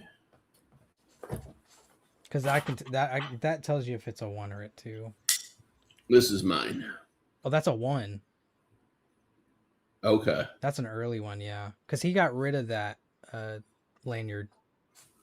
I mean, it's useless, genuinely. Yeah, he got rid of it. That's what the 2 is, essentially, is just no lanyard. But, dude, his DLC creates this little white highlight that I've never seen any other knife do it. It's like a ghosting. It is. And it's both sides do it. Oh, wow. It bends the light somehow. Man, I want to get one of those so bad. I love that knife because it's basically like a forest without a choil. Yeah. I mean, it's like a perfect, and obviously it's a drop point, but like everything else from here down is pretty much it's very similar. Yeah, it's dude. Like, man, I love that. That's a good design. What's also so crazy about what he does is like, he clearly did the overlays in this, but then he milled out the inside as well. It's nuts. Like, I'm trying to see if I can show that off to the camera, but yeah, the inside is milled. And Ronald, hello. This is one of the lightest full-size knives I own. It's incredible, and they're so thin too, like the edge. Yeah, absolutely. And then this, I mean, for being a significantly larger knife in every respect, like, Oh, It's wow. pretty dang light. Yeah. I didn't realize it was that much bigger. Yeah. It feels great in hand, though. I've got zero criticism. I mean, it's R&H. Like, I'd Right. be really hard pressed to say that there's any issues. You know what I Right. mean? Yeah, man. So this was one that he sent me, which is awesome because he's the one who introduced me to R&H, and then yeah, this thing is perfection in so many levels. And then this guy, which It's called has some the Marvan. Morvan. That's what it's called. what? Oh, the new one. Yeah. Wow. Morvan. And then he sent me that guy. Ooh. Yeah, the That's the new. new T10, right? Yes, sir. It is. I have one here, but it's Do you? upstairs. Yeah, it's upstairs though. Nice. It's not one of those. It's that Damasteel one Ooh, that I had from my buddy. dude. I gotta say though, the lock bar pressure on this is crazy high. Like if I put my finger on the lock bar, it takes an incredible amount of effort to deploy it. And then even just to move the lock bar aside, it Right. feels like I need almost like Satu Dave levels of power to disengage it. So actually I've gotten to the point where I just started clawing it, Mm-hmm. Oh yeah, like yeah. doing that technique. Because dude, even doing it with the claw, like I'm starting to put dents in my fingertip. Oh yeah. I wonder if it's just that one or if it's that model as a whole. Uh, well, there's a couple of things that are contributing it to it, as far as I can see. One, he's got a really short lock bar cutout, and Okay, then yeah, okay. a super minimal, like actual lock bar, like relief here. So there's not a lot of room for him to like tweak the softness of it. Right. Uh, I mean, it is getting better, but it's, I mean, the more I handle it, like, okay, like before I couldn't do that consistently, you know? Right. Um, but there's still times where I may slip off the flipper tab because the tension is still too high, you know? So, Jesse Howdy. what up, Yeah, Jesse? that's kind of unfortunate. But it is beautiful. And the laser bolsters are phenomenal. Yeah, that looks really incredible. That laser work. Dude, the texture is what gets me the most. It's so nice. It offers so much grip. I actually prefer this to micro milling now. It's really nice. You gonna get you a laser now? No, I can't afford it, man. Like a good laser is like $10,000 and up, you know? Yeah, So they're pricey. they are. I will say Gotta keep this, right. dude. One of the things you'd appreciate from like a design perspective that I thought was really sick. Okay, I was looking at the way he handled the chamfers on these little windows here, Hmm. and he does a variable chamfer. So Really? yeah, so the lower edges and the outer edges here, they all have bigger angles, and the tops have a slightly like less aggressive chamfer. Oh, So it gives this imbalance to it that makes them feel like they're lower, like opening lower than they are. And they catch more light on this bottom edge than on the backs and the sides and the top. Wow. Yeah. That's nice. Like Oh, I see. Yeah, yeah. you can see it there as the light catches it, like how big those chamfers are versus if I do that, look how much smaller they are. Yeah. Wow. Yeah. The Such Matt said he'd do it. a ooh.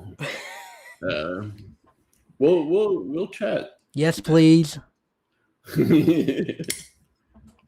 But dude, this thing, I mean, if this continues to break in from me kind of handling it, And though, that's a big knife too.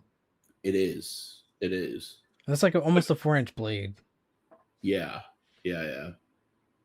It's yeah, it may be actually like a full 4 inch. But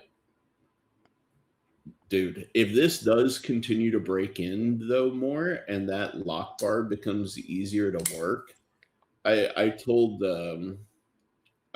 Steve that I may make him an offer on this because I am a really big Brian Nadeau fan. Yeah. Ooh, and one more thing that he does that I think is really awesome from a design perspective. Look at how Oh. the scales are contoured, Mm-hmm. but look how it goes from thin to thick to thin. That's pretty wild. Yeah.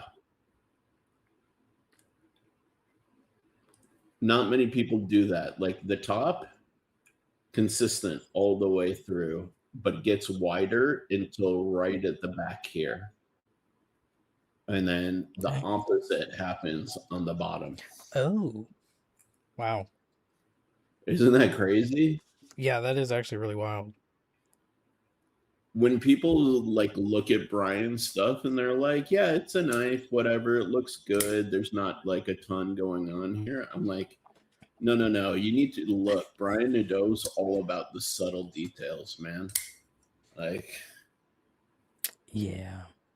dude, I actually the more I handle this knife, the more I love it. I'm not gonna lie. It's nice. I still have my friends, like I've had it for probably like 2 months now. Dang. I've not given it back yet. And it just stays upstairs like on my desk. And he's like, dude, when are we gonna meet? I'm like, yeah, yeah, yeah. And I never do. Next week. Yeah. So I still have it though. Like it's so nice. Dude. And then this guy, this thing is just wild as shit. This is the first time I've ever handled a knife like this, that's like this crazy. And with these specific like material combo. Uh, but this is a Roman Zelenko. The name sounds holy smokes. Yeah. So, Wow. to my understanding, that's a Damasteel blade with zircotai bolsters, zirconium pivot, hammer zirked freaking scales, hammer zirk backspacer, purple anodized titanium liners, Wow. and zircotai pocket clip to match the bolsters. Where's this dude from? I don't know. Wow. But dude, absolutely wild, man.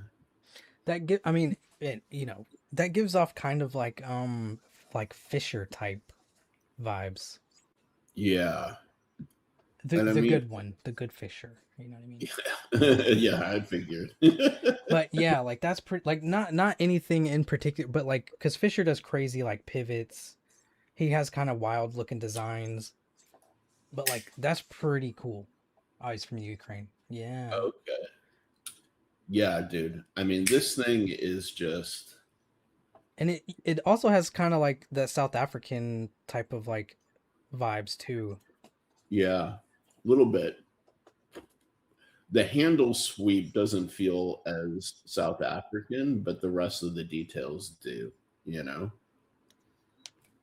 Yeah, Like, that's an incredible knife. yeah, it's ridiculous. And like, what really surprised me more than anything was like the the minimal flipper requires so little effort to deploy the knife, and yet like lockup is good and solid, you know? Hmm. And the lock bar tension is not heavy at all. And this thing just look at that. Is there a steel insert or it's just tie? Let me see. I'm pretty sure it's just tie, but That's nice. yeah, it's just tie. It's probably, I mean, from the look of it, it's carbonized.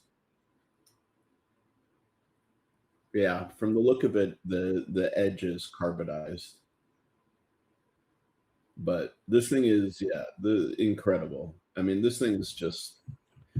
This is what I love about Steve Clare. Steve Clare was like, he sends me something like this, and then he's like, "Yeah, carry it, use it, treat it like it's your own." It's like, no, no, like just no. No, that's insane. This thing is not touching anything in my house other than my hands, and it's going right back into its pouch. That's it. Like even my hands feel too grimy and nasty to like handle this thing, dude. Yeah, that's nice. Especially with the But hammered Zerk. I was just gonna say, dude, the hammered Zerk is wild. Like And it's a it's hammered Zerk backspacer too, right? Is that what you said? yeah, Yeah, that's so wild looking. I don't think I've ever seen hammered Zerk. dude. I honestly can't say I have either, but I will say, I will fully admit it's very slick. If this if this wasn't curved the way it is and locked into my hand the way it is, Right. I would be sketchy about like handling this. But because of the weight of the knife, the thickness of the handle, and the curve kind of locking your grip in, I don't. I'm not as worried about the knife slipping from my hand with the slick, like hammered Zerk. You know, um, yeah, it's like an interesting way of solving what could be a problem. You know, Right. like weight and ergo. So yeah, brilliant. I mean, That's a just brilliant. wild custom. Yeah. And then one more. This thing, Uh-oh. yeah.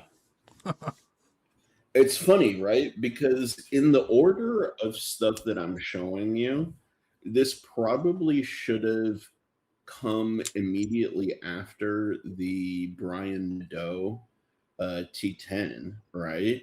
Mhm. But I'm putting it after the Zelenko because I genuinely think it's more impressive than the Zelenko, which is saying Ooh, something. that's a Yeah. lot.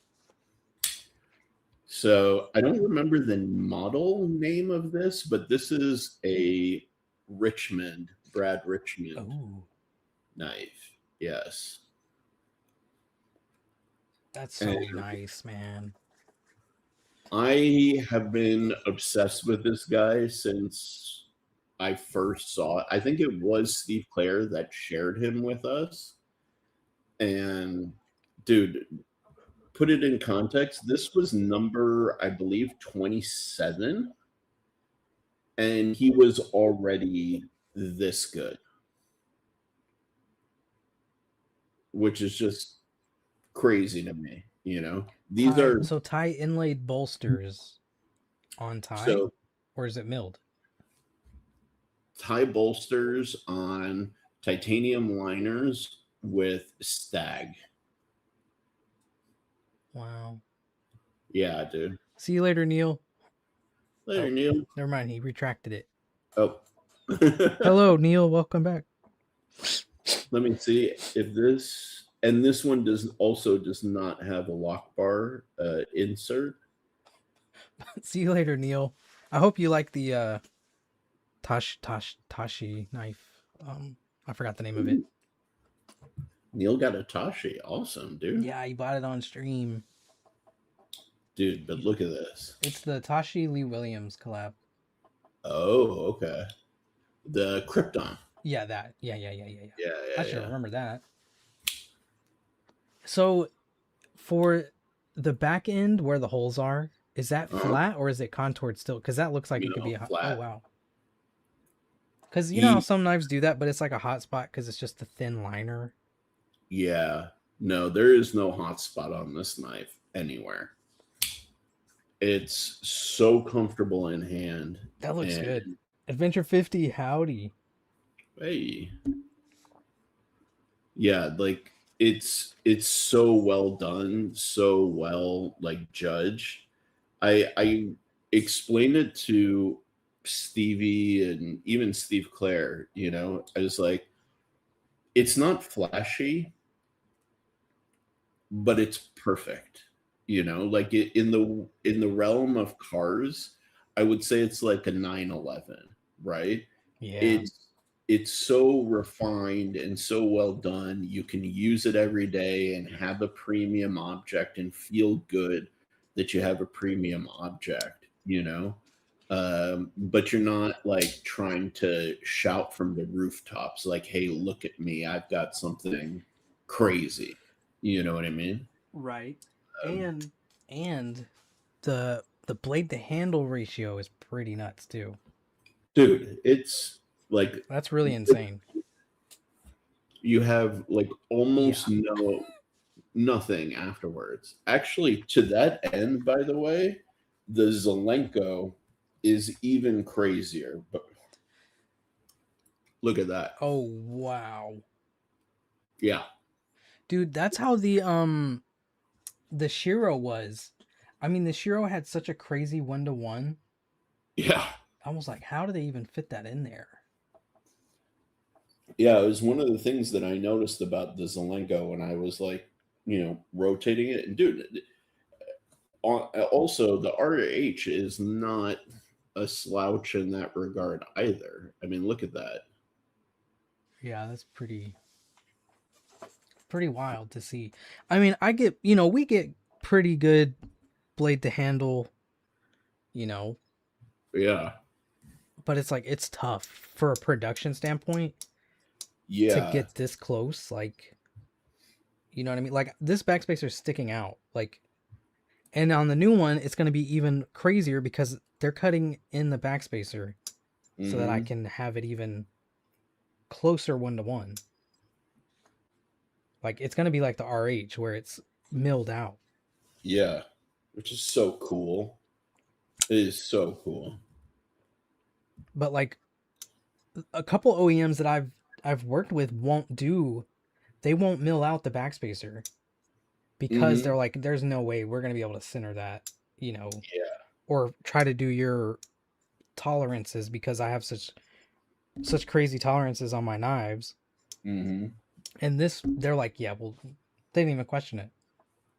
Right. They're like, we see what you're trying to do when we'll do it. Yeah, man. So like I'm really stoked about that. I mean, that's the value of like a good OEM, in my opinion, because yeah, a lot of OEMs will back off that tip from the end of the knife simply to avoid effing it up, for lack of a better way of putting it. And then Right. when you try and put that notched backspacer in, same thing. They'll tell you no because they're just like, yep, no, we're not going to be able to do that. Right. They're like, no, we can't because the tolerances on everything is going to be either really good or really bad. Yeah, Because on top yeah, of the milling tolerances for this spacer, the blades could have grind tolerances on top yep. of taper tolerances on top of blah blah blah. Your Little your your warpage. pivot, yeah, like it could be a lot of things. Yeah, man. So like It's when a company does it, it's an impressive thing. it is. It really is. Oh, I It's found the really prototype, by the way. oh, yeah, let's see it. I've had it the whole time. Like this isn't the prototype, and it is. So, Nice. but yeah, Yeah, see that's nice. That's dude, really the other prototype is pretty is like more wild. what up, Knife Nut? I saw Maddie was here. Thank you, by the way, for posting your Aurelia photo today. Ugh. It's a terrible 1-to-1, like as far as this goes, Yeah. compared to that one. But this is a prototype. There's only 2 of these. But this grind, bro, is so scary. Factory grind? Yes. Ooh. Like this is insanely sharp. Oh yeah, wow.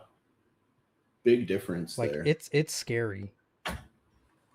It's toothy, it bites. Like just the littlest touch, you can feel it like catching. Nice. What's steel? This is M390. Really? Yeah. That's interesting. I've never experienced a really bitey M390. This is very I'll bring it to blade. This is very scary. This is a scary knife. Nice. But yeah, this is the proto. This is what it should have been. Mm, This is like 3.7 almost. nice. And then we ended up going with like 3.3. That's a magic place, though. Actually, it's so funny because everybody does like 3.5, 3.75. You know, like those steps. I love I 3.3.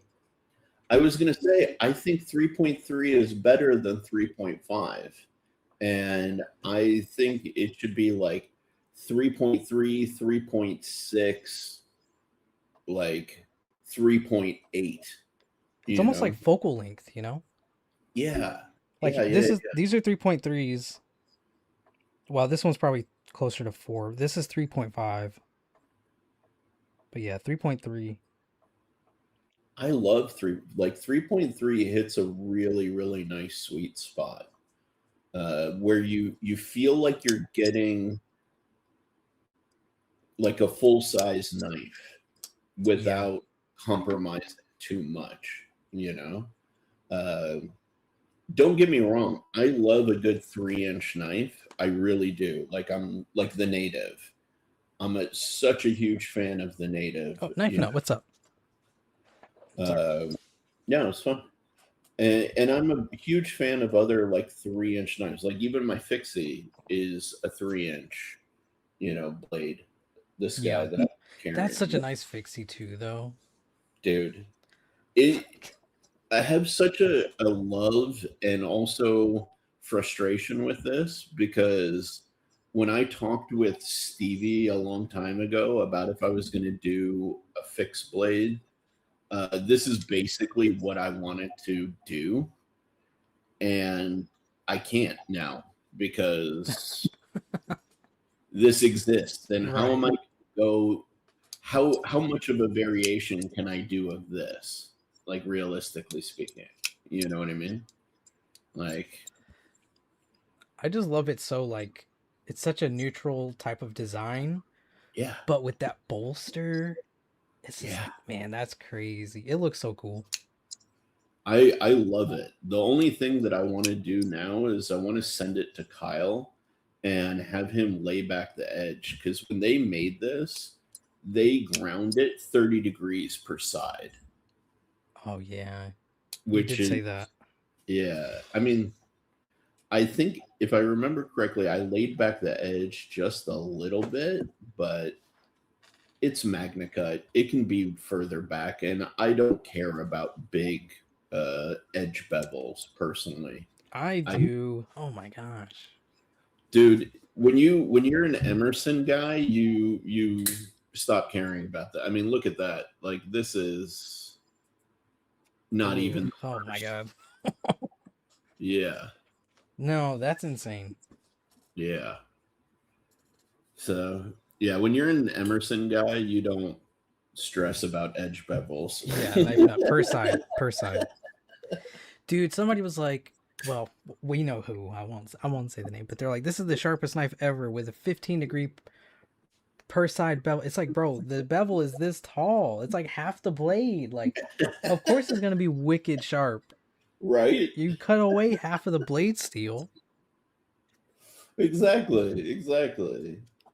Oh, Like, dude, speaking of edge bevels, that was something I remembered I wanted to show you on this guy. yeah, Look at how thin that I edge bevel. love that. I love that. That's what I love.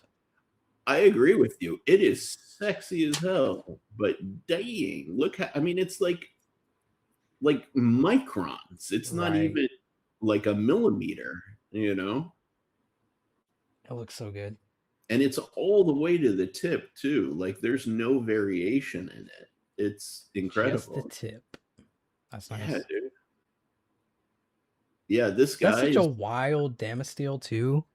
yeah, Like a high polished right? edge. It's Yeah, insane. dude. No, this I became a fan of this guy immediately after handling this knife, you know. Uh back in the day, so okay, here's a great question for you, and it's a continuation of a conversation Maddie and I had back in the day, right? Ooh. All right, Maddie. How do you feel about like full extreme dress stuff like this? Oh, Is it like just that one in particular, yeah, fantastic. I agree.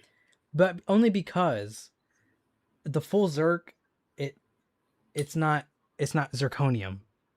If it was Yeah, full zirconium, full Damasteel, maybe different story. I kind of like it though. It depends on if it's all polished. Is it yeah. matte? Is it, you know what I mean? Like there's definitely things that are, you know, Too shouty, too noisy. yeah. But I Yeah, think that one particularly because it has the half or Zerk scales and then yeah, zirconium or Zerkutai bolsters, sorry. yeah.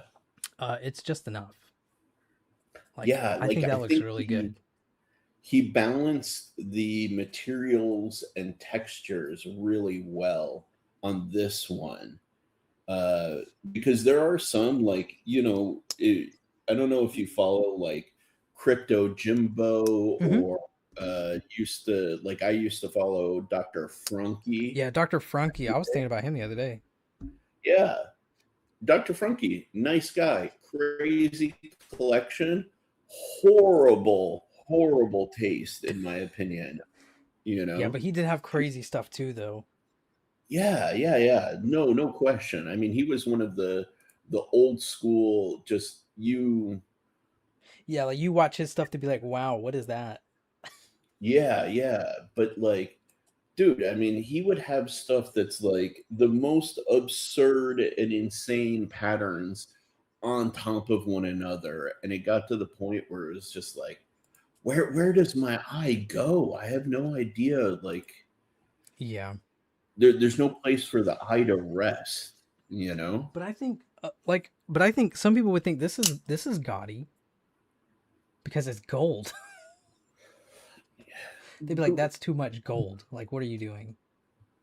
I mean, it depends on the person, you know? But like, Yeah, I don't know. I think there's just some or I don't know. even just crazy ano. Like when people are doing that all the crystallized tie now, where it's like that's all Hmm. I want, crystallized tie. And don't get me wrong, I'm doing that too, but I'm not doing crystal tie on crystal tie.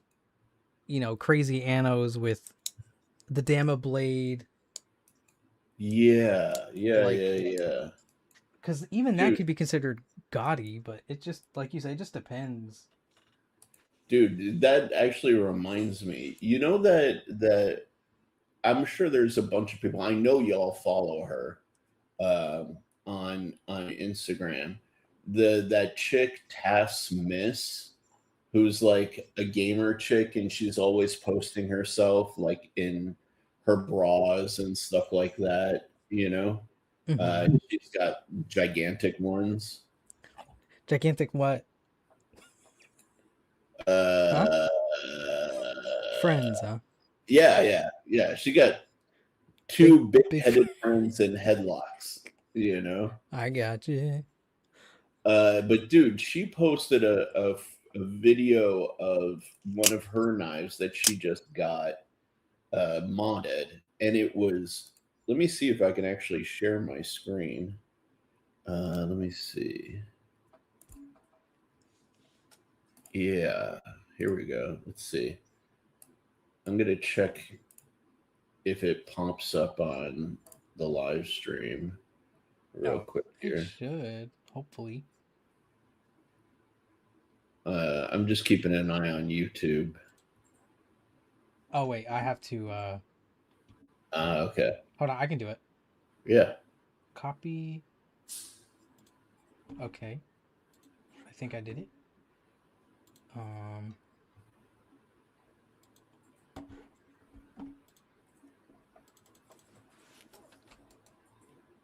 We're learning here, okay? Sorry. We'll go width 19. The bad thing is I have to do the width of the Oh, that's annoying. All right, I think I got it. Okay. So let's see. Is that working? Can y'all see that? I'm gonna pull up YouTube real quick. Yeah, I'm looking on YouTube. I think we have a little blue window, but I don't know if it's showing it.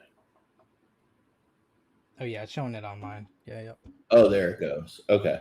So this is the one that's playing right now is not it. It's this one. She posted this, Oh, which look who it is. Oh wow. but yeah, she just got this rainbow crystallized anno job done on this knife.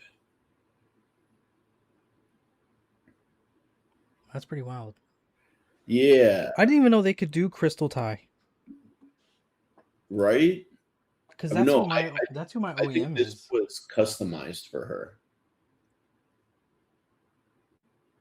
So I heard through the grapevine that well,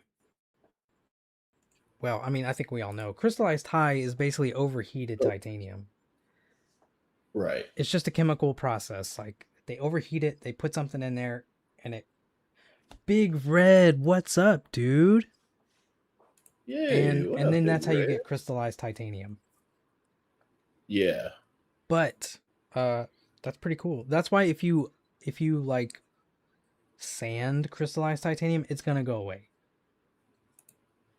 Oh, I didn't realize it didn't penetrate deeper into it. I don't think it does because I've seen. I think it was somebody. I don't want to put a name out there and be wrong, but I think it was Blue. He had modified one of his, and I think it was crystallized, and it went away.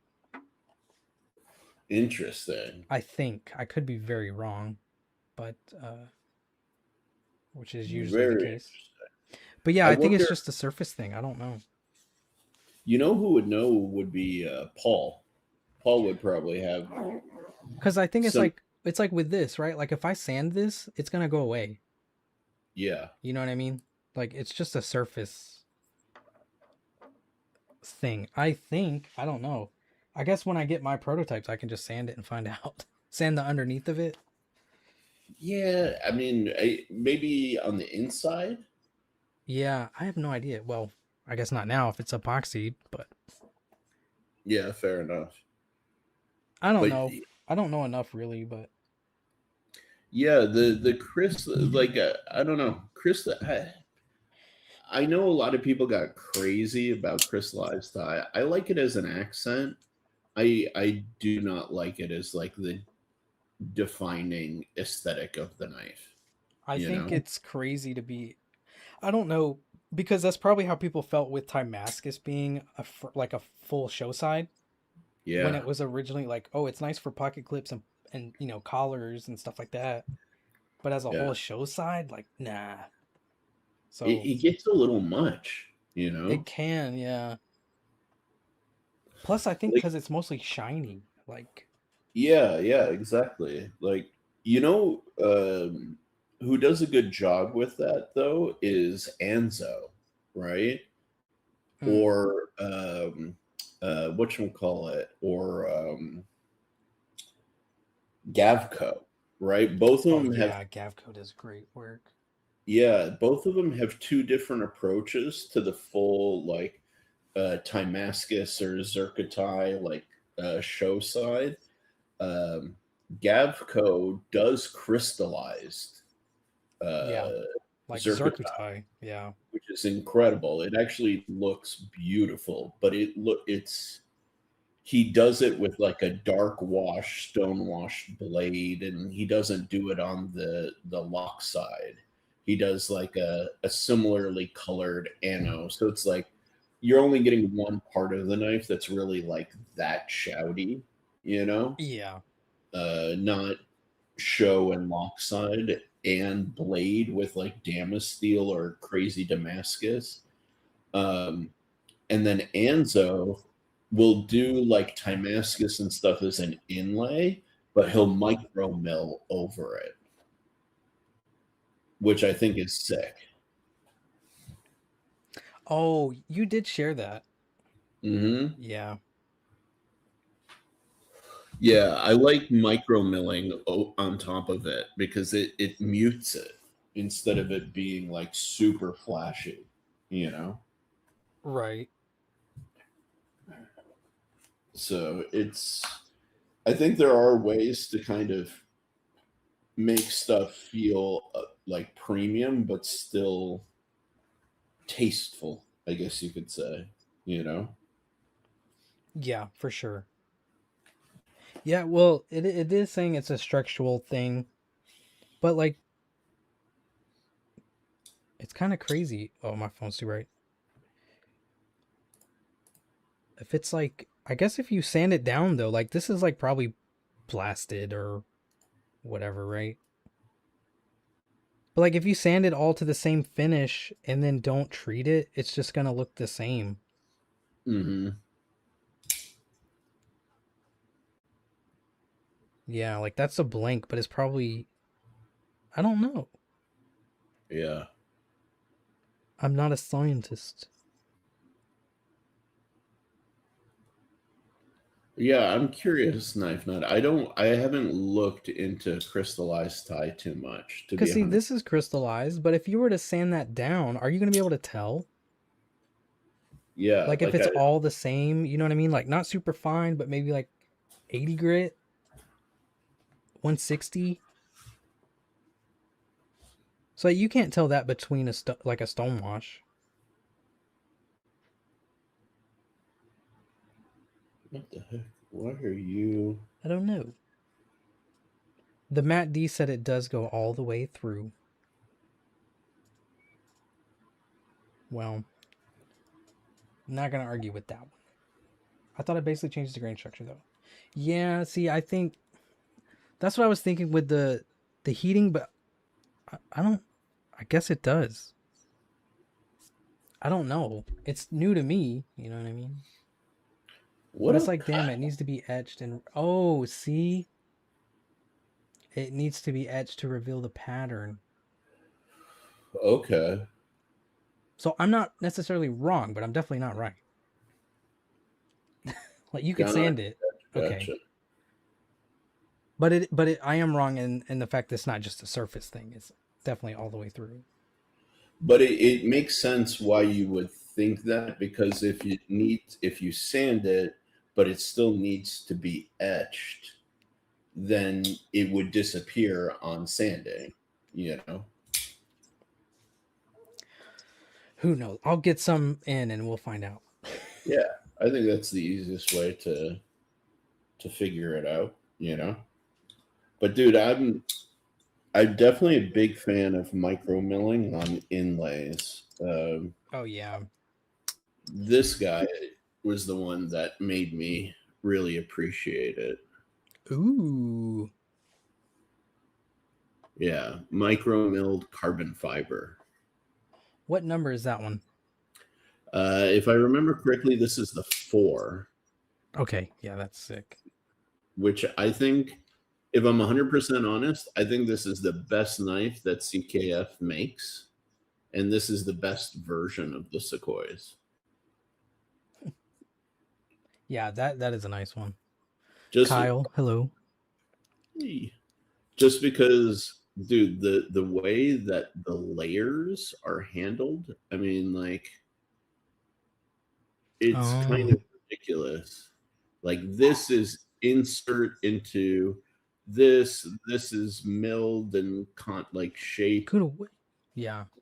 That's inlay. Then you have like the collars.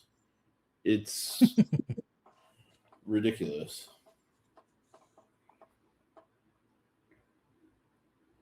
And it has one of the strangest pocket clips.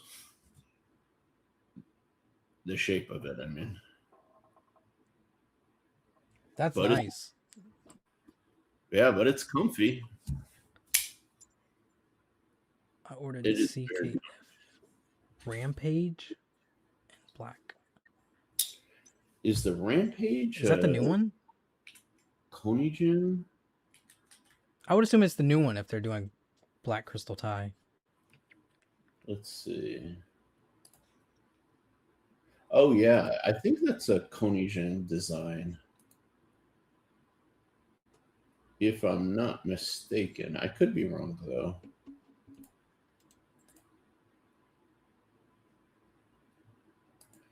Oh, I guess it's Copperhead. I don't know Copperhead, but I think the thumb studs are low key kind of sick. As much as I hate like steel flame stuff, Oh no. I don't mind the little skull inside of the Rampage thumb studs. The only person I think that does it well is Zeba. Yeah, I think so. you know, let me see if I can share it with you. Cecchini used to do a lot of skull stuff too.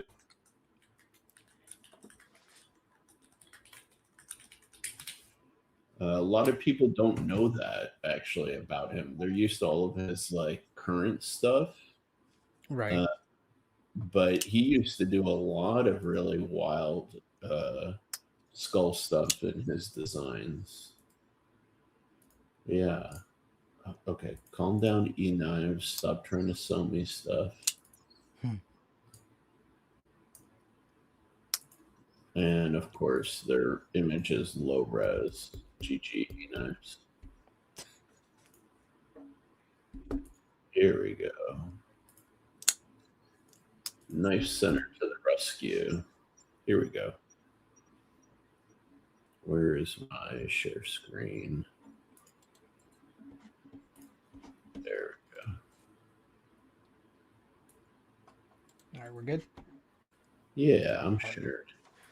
Here we are. Oh wow.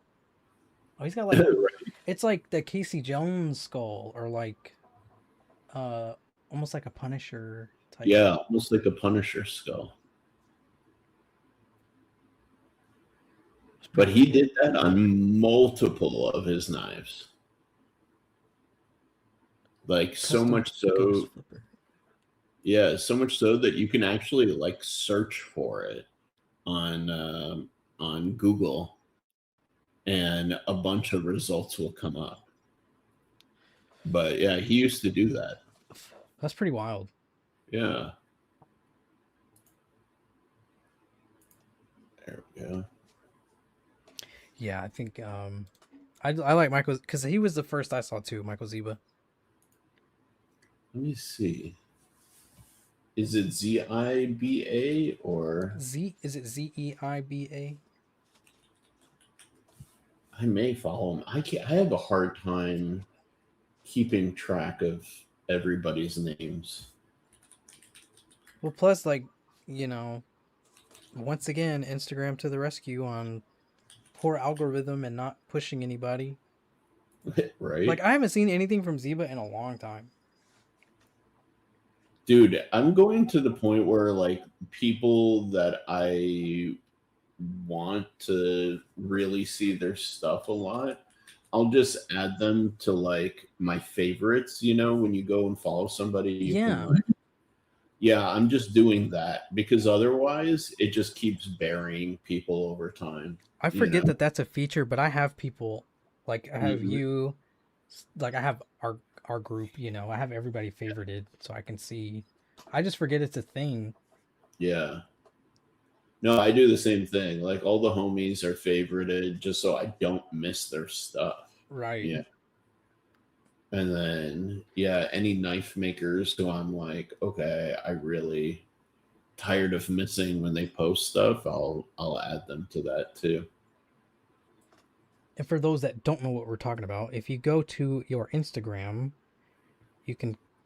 I think you can click on the account. No. Anyways, you go up to the top though, and you Yeah, have favorites, and it'll let you view favorites, yep. and then you can add through there. So Yeah, or like if you go to their page and you've got where it says follow them or it may say you're already following. If you like click that, a little menu will pop up and it'll say add to close friends, add to favorites. Just add them to favorites and you won't miss anything they post. But it's like it's dumb. Why do I have to do that? yeah, I'm You know? gonna do that now. I'm like everybody's post. Just show me the shit, bruh. Stop holding out. I think they should just go back to where, you know, like in the time that it was posted. Yeah, yeah, dude. Like honestly, Instagram 2020, like 2021, like right around there, like from 2019 to 2021 was like peak Instagram. Yeah, exactly. Hey, I just added you, Matt. Look at that. Favorites, all y'all. Nice.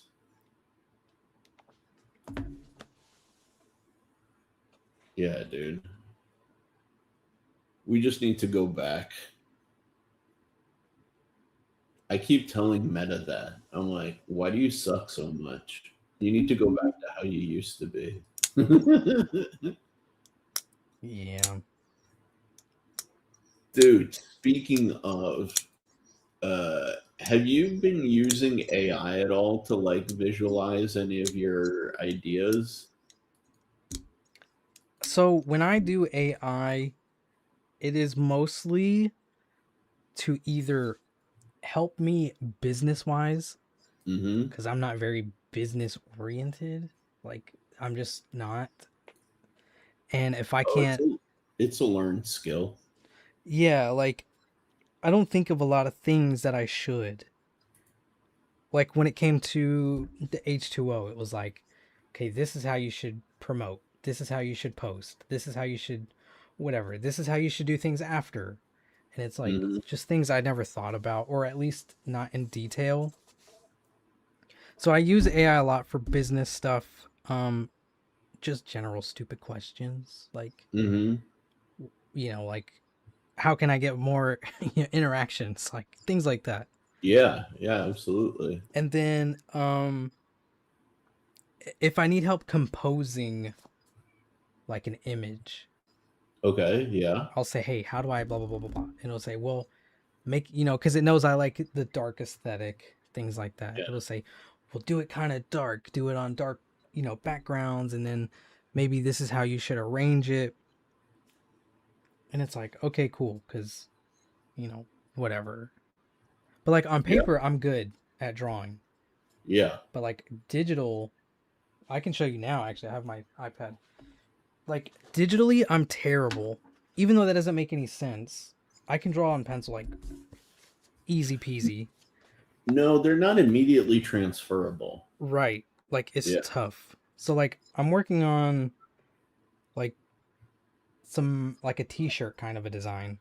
yeah, So it's like Mallery designs, right? It's in old English. Maybe I might do it in my font that I created. And then it's going yeah. to be like this with my logo as like a moon kind of thing.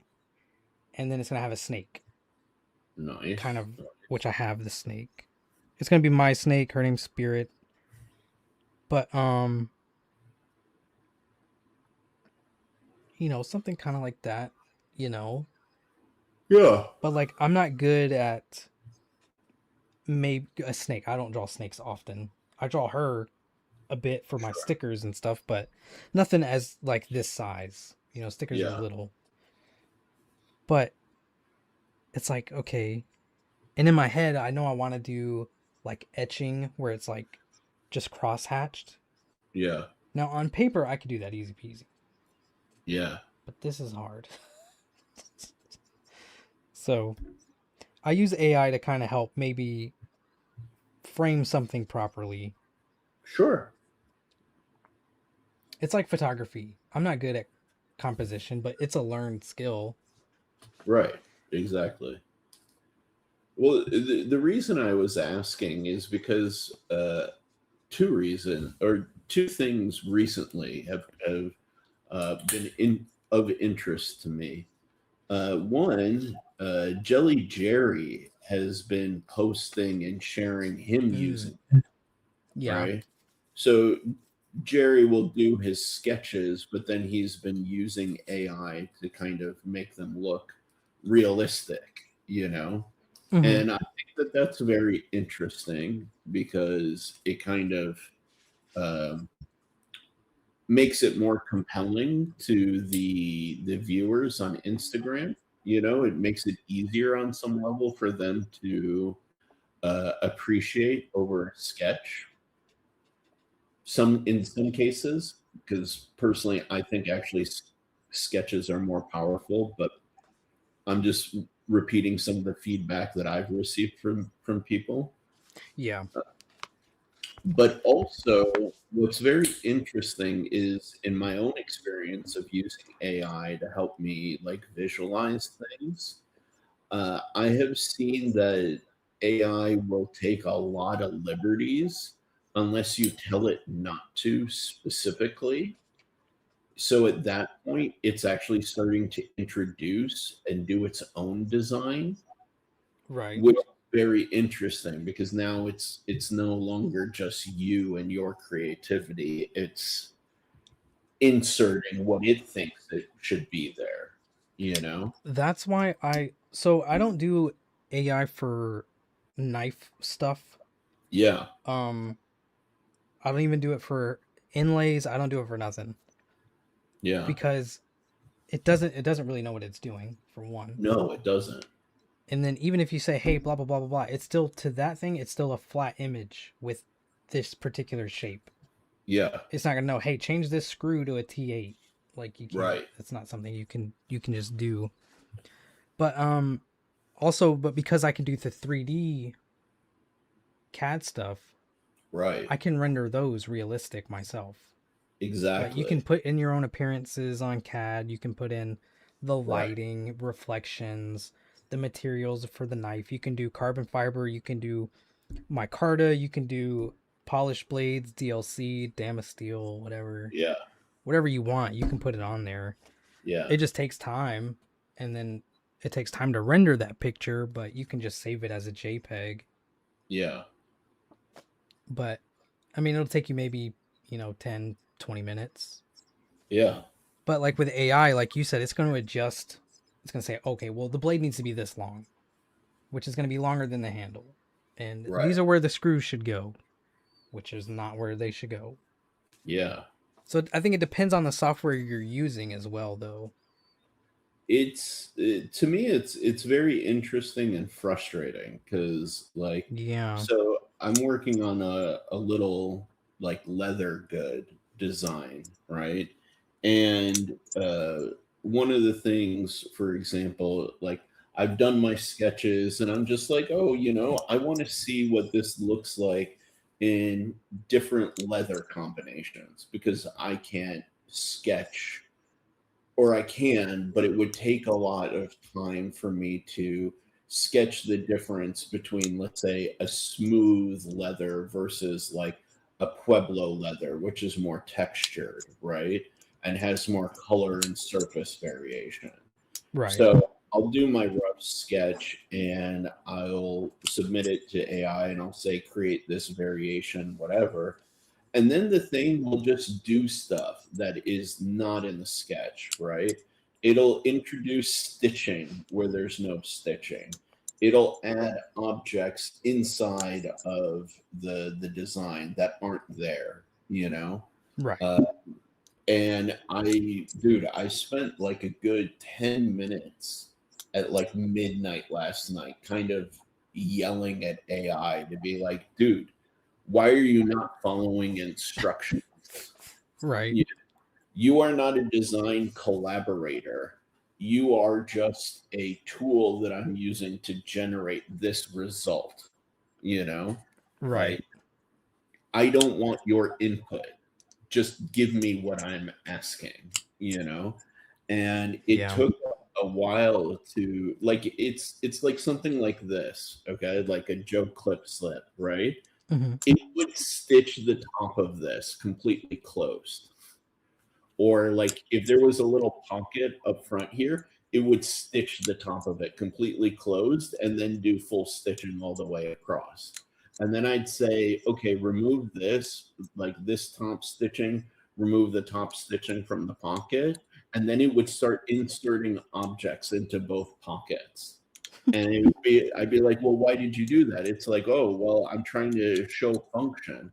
I said, but I didn't ask for that. Like, Right. why would you assume that that's something that I want? That was never part of our dialogue. You know, and it's N- like, The same goes for like any kind of wording, like for like if you say, "Hey, I want a billboard," yeah, right? Like I'm doing a business, I want a billboard. Like I'm trying to open up a store. It'll just put yep, random letters or like characters or something. And you're like, why are you putting in the fake word yeah, or yeah, like a weird letter that doesn't look like anything? It's just yeah. weird It's just sometimes. gibberish.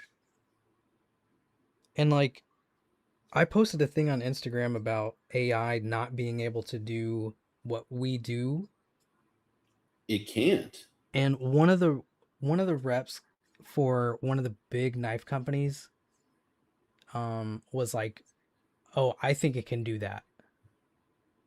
And I'm like, "Bro, you're mistaken, dude. Like Yeah, if you think AI is going to take you far, go for it, but it's not." yeah, yeah, And the same thing it's same thing with these other people who are doing AI designs and going, "Hey, here's to the knife company. Hey, look, I made this in AI. I'm not going to tell you that. I'm going to tell you I rendered this. But can but you make it?" yeah, well, and the problem is, like, if you hand off an AI rendering of an idea to a company, there's no dimensions, there's no construction, there's no There's no consideration, internals, nothing. nothing. And who knows if the internals would even work? And that's part of what you have to do in the design process. Like, okay, is it an external stop pin? Is it internal stop pin? Where is the stop pin located?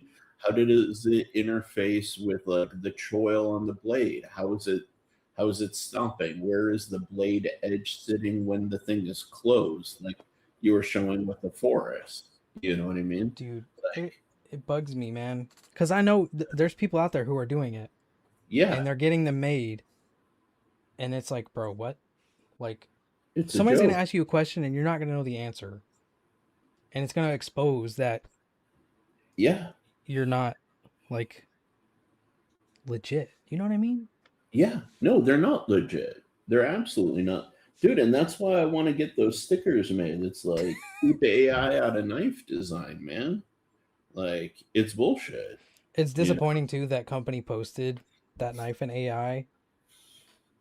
which company? Call them out You because I you don't know you who it called is. him out. You commented. Oh yeah, yeah, yeah, yeah, That was pretty wild to see. yeah. I don't get it. It I was don't think. Reich. It was Reich, by the way, chat. Yeah, But unfortunately, but it's like, what are y'all like doing, man? Like, y'all are better than this. right. Like this. This is one of Jelly Jerry's like AI generated. Come on, See, I focus. like so Jelly. I think is kind of different because he doesn't do necessarily 3D. It's Right. all Well, 2D he filed, can't do 3D. right?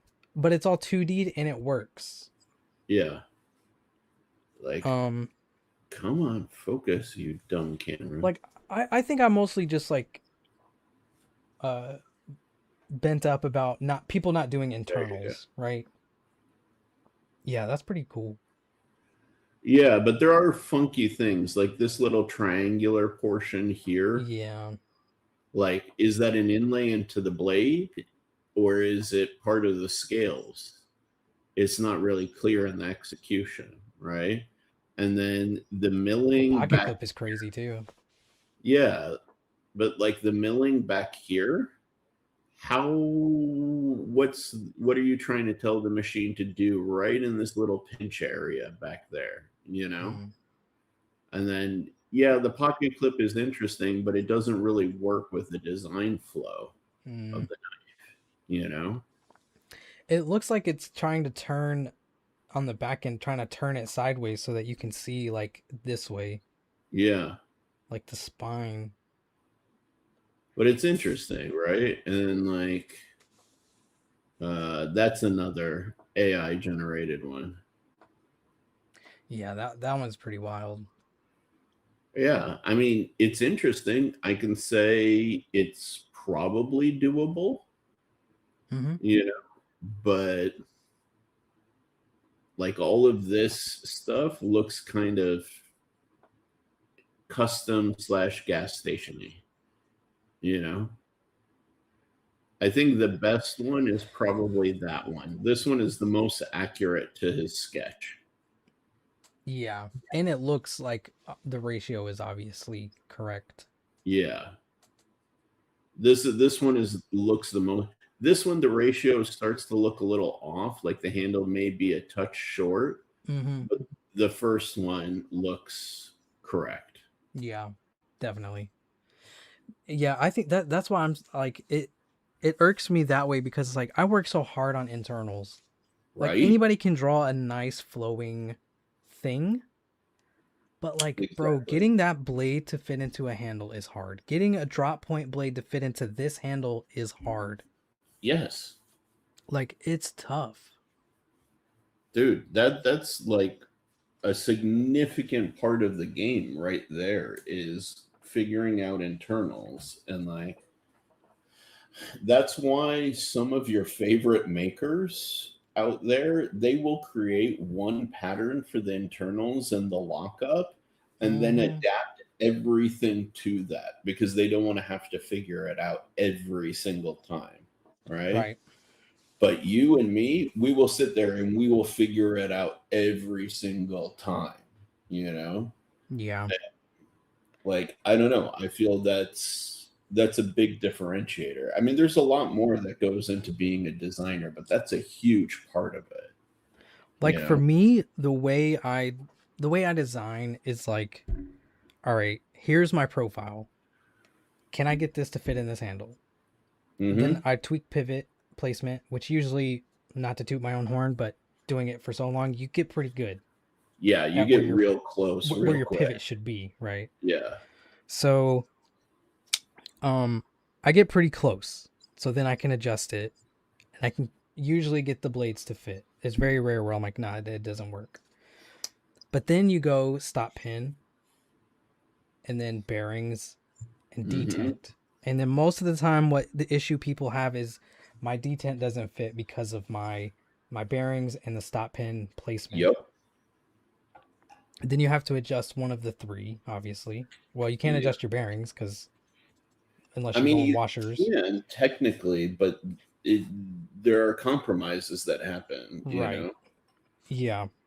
So because you can go really small on the bearings to give you room, but then you don't have any lateral stability to the blade, you know.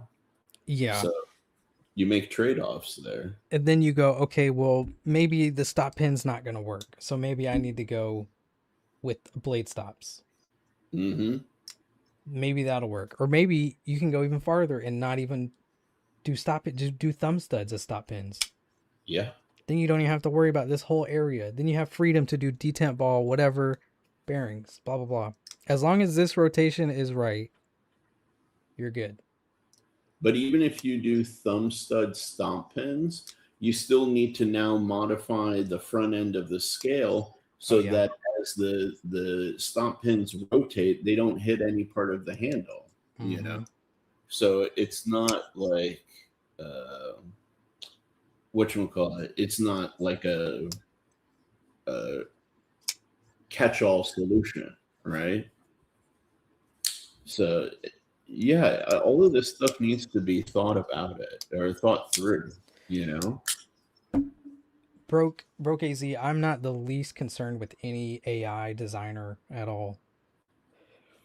That dude's not going to compete. He's not going to last long either. I think people are overestimating AI designs. I really Yes, they do. really are.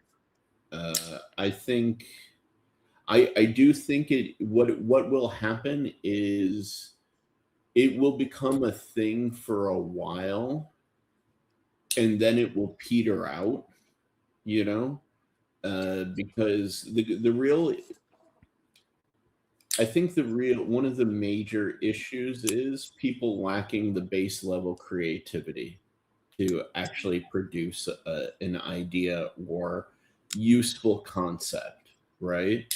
Like the usability and the functionality of a knife is not an accident. And with the AI, it is an accident.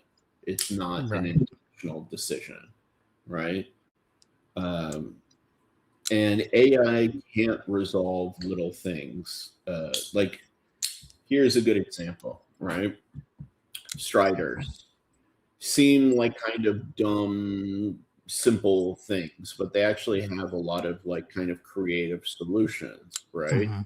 So they use this external stop pin, Right. you know, in order to stop it when it's in the open position. But when it's in the closed position, those don't hit the frame. So what's stopping it? Right.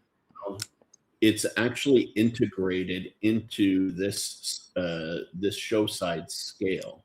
If you remove this, the back spacer is part of it, and there's a little nub that sticks out that actually acts as the stop, and it hits in the choil, or no, not in the choil. Sorry, well, in the sharpening choil, not the finger choil. You know, Mm-hmm. and so that becomes your blade stop in the closed position. AI can't figure that out, right? And you can hand that to an engineer at like a Chinese factory, and they may be able to kind of put that together. But now, again, it's not really your design, and that's an accident. If you didn't have that intention for it, then the end result is going to feel kind of effed up, for Right. lack of a better way of putting it, right? Like, I don't know how else to explain it, you Well, know? Broke AZ, I have no doubt AI is going to get better, but it's not going to get better at this kind of stuff. I mean, AI can't do coding right now. It can't do proper coding, at least for CAD work. That's been proven already, or CAM work, I should say. So, like, people have taken coding from AIs and ran it through mills, and they're going, "Can it code?" Blah blah blah. No, it can't. Yeah. It's gonna mess up something. There's gonna be some error that happens for whatever reason. I don't know. I'm not a machinist, but I'm sure there's no doubt that there's smarter AI out there that like government's using or aerospace or whoever for other works, but they're not concerned with a folding knife. Well, I think the issue, at least from what I'm experiencing with AI, is that AI needs to be given proper constraints and training Mm-hmm. on what its parameters are to operate, Right. right? And what solutions and what approaches it needs to take in order to come to those conclusions. And I don't think that a unexperienced knife designer who's relying on publicly available AI Right. understands the parameters that he or she would need to feed to AI in order to get those optimal results, right? Like Yeah. some, something as simple as the triangulation of the lock geometry, right? Mm-hmm. You, for those of you guys who don't know, right? Like, and this is, if you haven't read Bob Trezola's book, is an important chapter in it, right? But like, if you look here at the Chris Reeves, the lower contact point of the lock bar, or the lowest point of contact of the lock bar, triangulates with the pivot and the stop pin to create a triangle, right? Or if they don't use this and they use, let's say, uh, a system like this, where it's an external, or even the stop pins right here, what you're trying to do is get as straight of a line between where the stop pin is, the center of the pivot, and the bottom contact point of the lock bar, right? And so something like that, if you're not experienced, you're not going to get that right. You're not going to set proper geometry. You're not going to set proper lock face geometry. And you are going to create a file that needs to be corrected, or down the road, even if that doesn't get corrected, you're going to then have a knife that's more prone to lock failure. So it's like, okay, now we need to give AI these parameters, explain it, why it needs to use this, and da da da da da da. Da. And like with publicly available AI, there's a lot of explaining you have to do, you know? Um, so, Yep.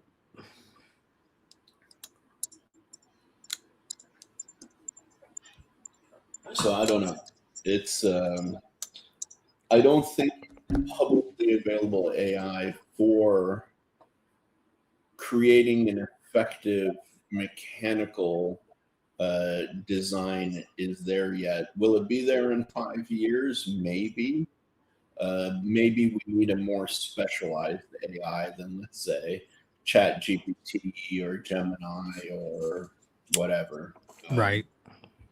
But those are my only two reference points. I know that there are other ones out there that may be more sophisticated, but Yeah. But it definitely has to be more, probably, like you say, more specific type mhm, of AI. yeah. So, I mean, Yeah, dude. Like, I mean, like last night, I spent a good 10 minutes on training AI, like my account with Gemini, on for this leather product that I'm kind of working on. Um, I was trying to train it to go and use the resources that it already has, right? So I'm using Gemini. It's owned by Google. And even though, like, I was telling it to use certain leathers as a reference point, it was not Google searching those leathers to get its own reference. It was making assumptions on what those were, mm, right? So then I had to go and say, hey, utilize your own resource. I had to tell it to do that. I was like, utilize your own resources. You can Google search any of this stuff right now and be able to, generate an internal catalog of what these leathers should look like. And right. it still doesn't get it right, not completely. So it's like, I don't know. Yeah, broke AZ. I had a dude tell me that when he was this was early when I was doing knife stuff. He's like, "Hey, can you 3D whatever? Can you render this for me?" I gave him my price, and he says, "I'll just pay somebody $5 on Fiverr to do it." Yeah, And I'm like, "Okay, good luck." Like, right. is it a knife? They're not gonna know your internals. They're not gonna know any type of size for a standard knife making unless you give them that information, obviously. But it's like they're gonna hate it, especially if you didn't do the internals, because now this person has to sit here and go, "Well, okay, it rotates this way, but now can I do okay, but does he know there's a stop pin or a detent ball Yeah, or whatever?" So he's like, "I'll just pay somebody on Fiverr." I'm like, all right. And after that, I never offered it again. yeah. Like the issue of hiring somebody to create the CAD on Fiverr, Cole, is the people who are 3D modelers. They know how to do general 3D modeling, but they don't have the sensitivity to the needs of a particular like of knife making, right? And that's kind of where the disconnect gets really funny, right? Because like, okay, they'll take their crappy sketch, they'll send it to a person on Fiverr who will make a crappy 3D model. They'll then send that to uh, the Chinese factory, who then will recreate that model, of course, to fit their own machines and tooling and their tolerances, right? But then by the time it gets to that third individual, the design will have changed so much. It's like, okay, this is now a camel. It's no longer like the original concept and design by the person who made it or like the original designer, right? And for somebody like Dylan or myself, right? I think we want maximum control to the final result. And I think that that creates a better quality product at the end of the day. Uh, and it will not show immediately, but it shows in use and it shows in the sort of je ne sais quoi of why something that's designed well works. And I guess you could say. another thing too is like, okay, are these people going to have a long career? Are they going to Right, have one knife and that's right. it? Because they're not going to be able to do another one. That's another thing too. Is all these like, you know, like what we's doing with these YouTubers. It's like they just want their name, and they put out one design. That's it. So it is what it is. But Ooh, yeah, Cole. I would be interested in self-hosted AI. You know, I what's think that that? would be where you manage and run it on your side. You're not sending it to like you're not communicating to it via like a browser or app. You know, it's something that like you have on your computer. Um, yeah, I think self-hosted AI would be a lot stronger. That's for damn sure. That's Um, what I mean though. It's got to be specific. Like you can go in there and say, okay, this is my pivot size in inches, right? Like 0.12. Here's my detent ball, 0.01 or 0.062. These mhm. are my bearings, blah blah blah blah blah. These are all the hardware, but Yeah, still it's like, okay, where's the placement of all of these things? yeah. I think also Dylan hit it on the head. It's like you can be a one-hit wonder, but like I don't know myself. I'm not trying to be a one-hit wonder. I'm trying to have a long-term career in this Yeah. business. You know, um, what you call it,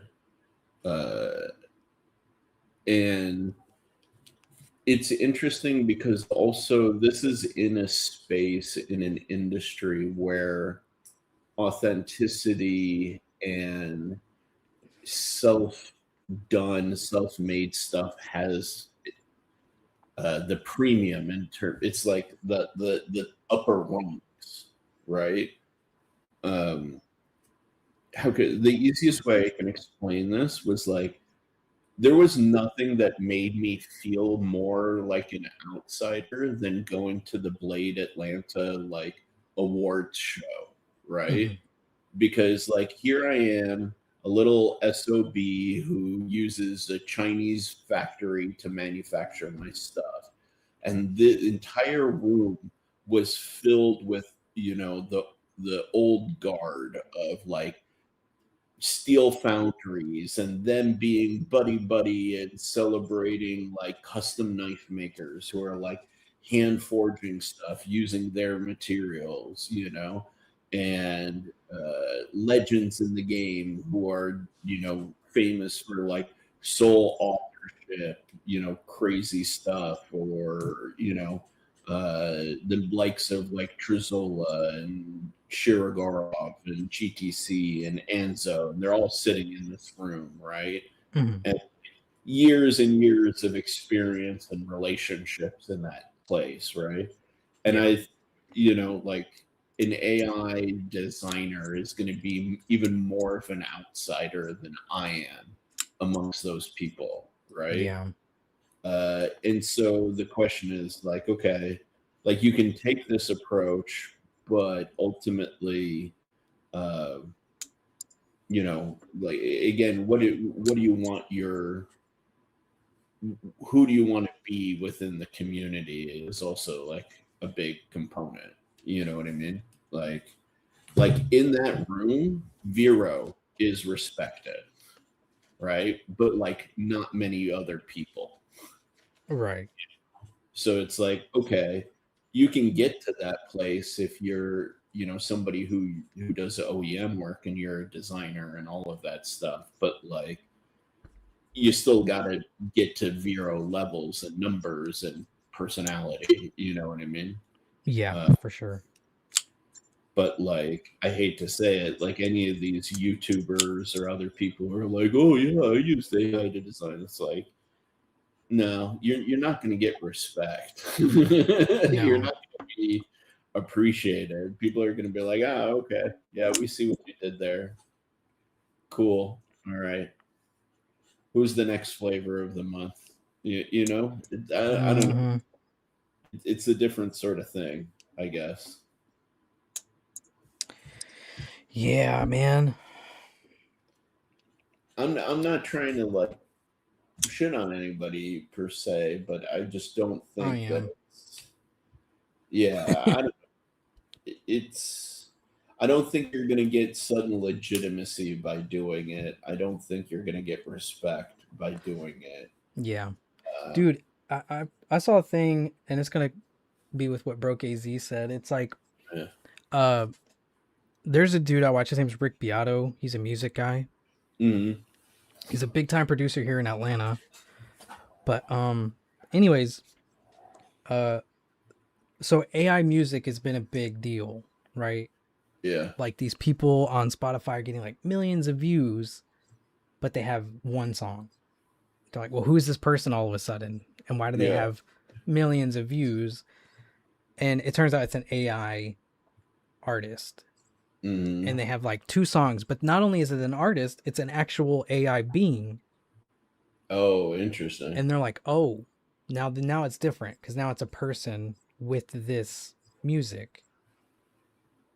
Um, but anyways, I saw a thing. They actually some dude, he said what they're doing now is because it's such an issue with AI music, is they're having some type of software go in and like retrace the way the music was like tracked, Yeah. and Yeah, they can tell exactly.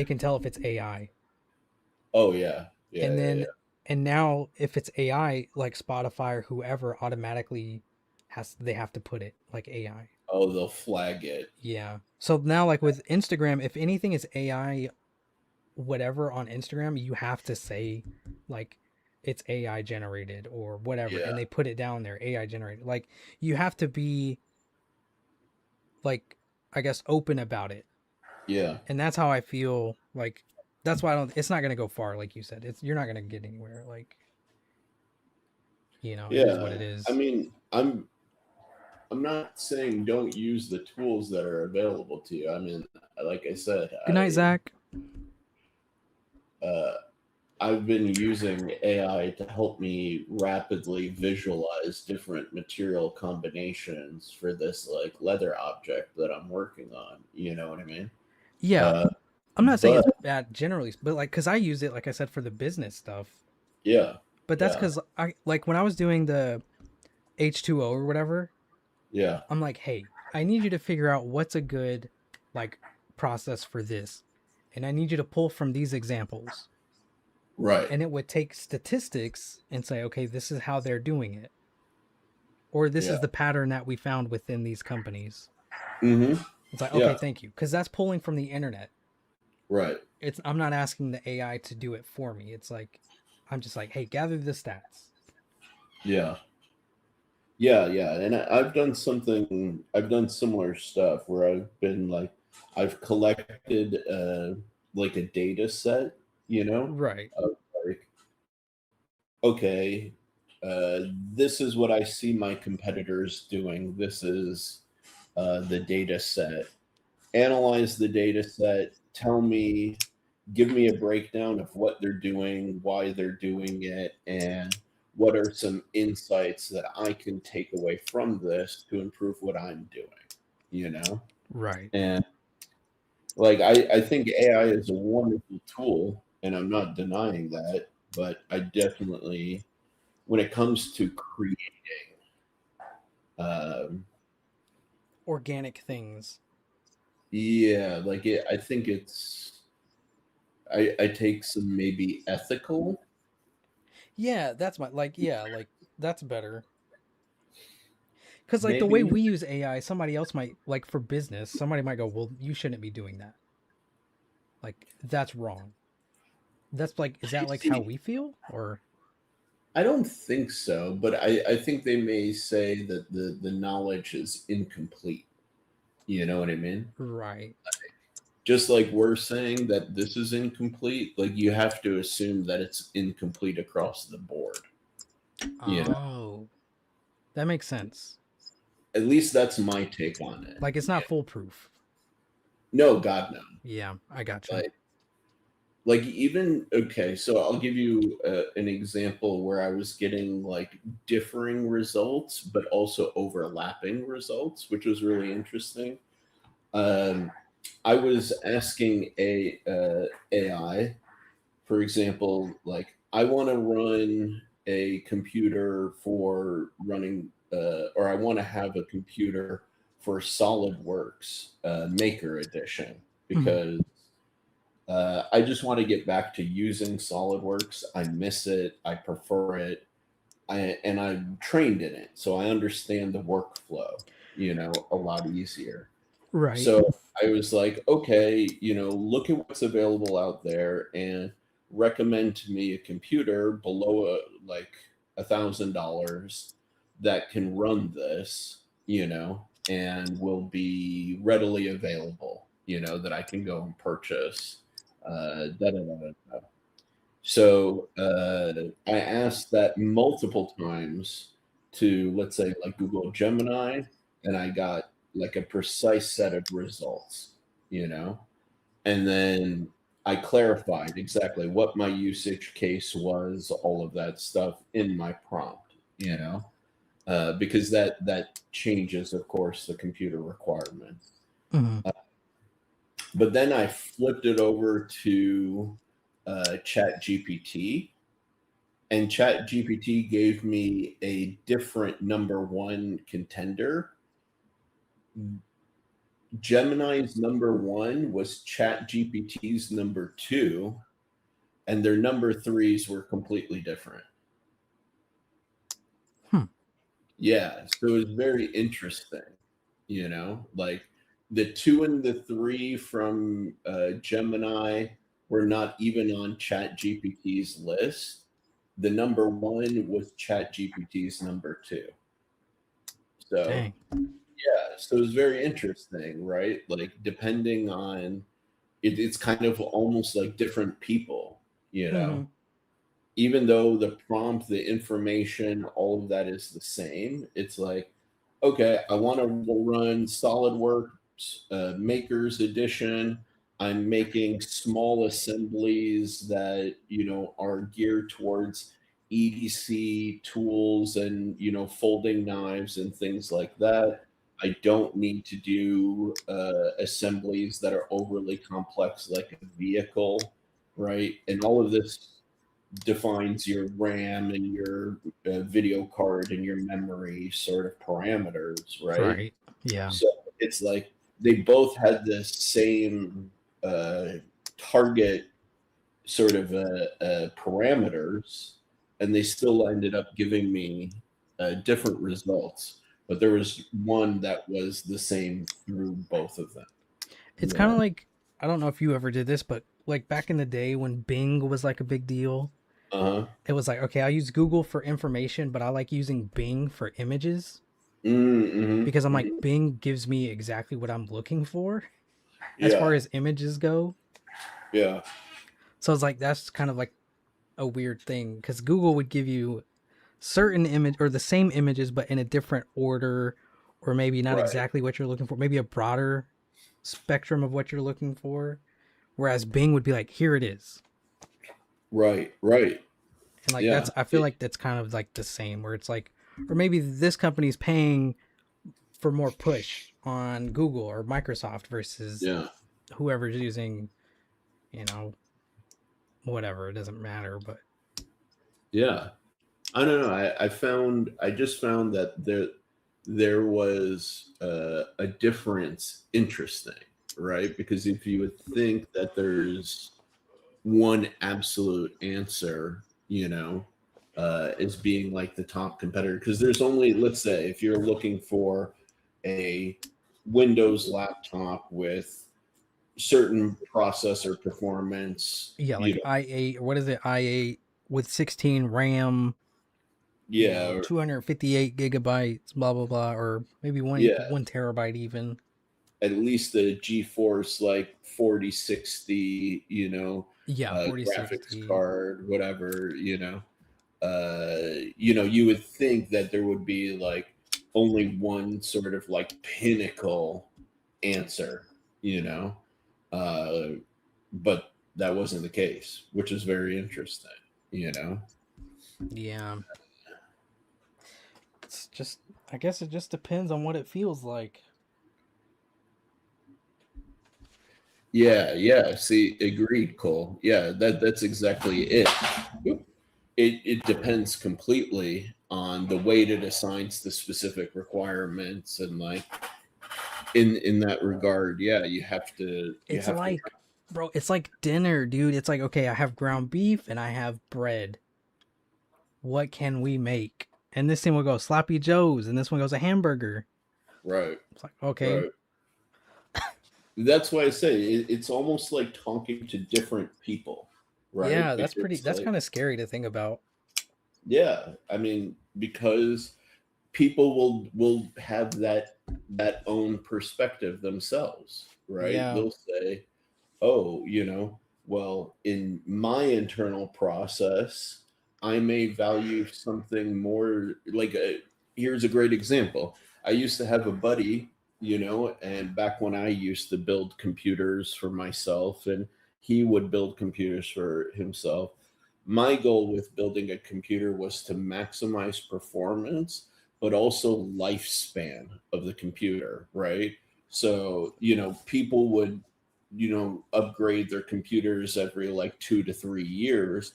I wanted to stretch that to like 5 or 7 years, you right, know? So I would build for like kind of forward performance. Him, on the other hand, he would build for absolute borderline unstable hyper performance, but he would have to upgrade components every couple of years. Yeah. right. It's that's the same like with the GeForce, like the 4060s. You have to, if you're like a consistent gamer, you're constantly updating your graphics. Yeah, yeah.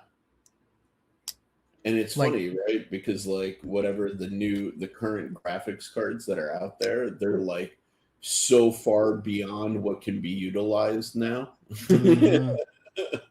And yet people are still like, oh, I need the latest graphics card. Oh my god, it's like, Yeah, dude, like 4060s were so hard to get like 2 years ago or 1 year yeah, ago. yeah. Like, geez. Yeah, and people are already on to like the 5000 series. Yeah. And it's like, dude, your 4060 is still beyond capable. Paul So Mills, howdy. what up? How you doing, Paul Mills? Yeah, I agree. Oof. So yeah, it all of this is to say, like, I find the whole thing fascinating, like genuinely fascinating. Like, I think AI is really interesting, and I don't want to give the impression that I'm shitting on it.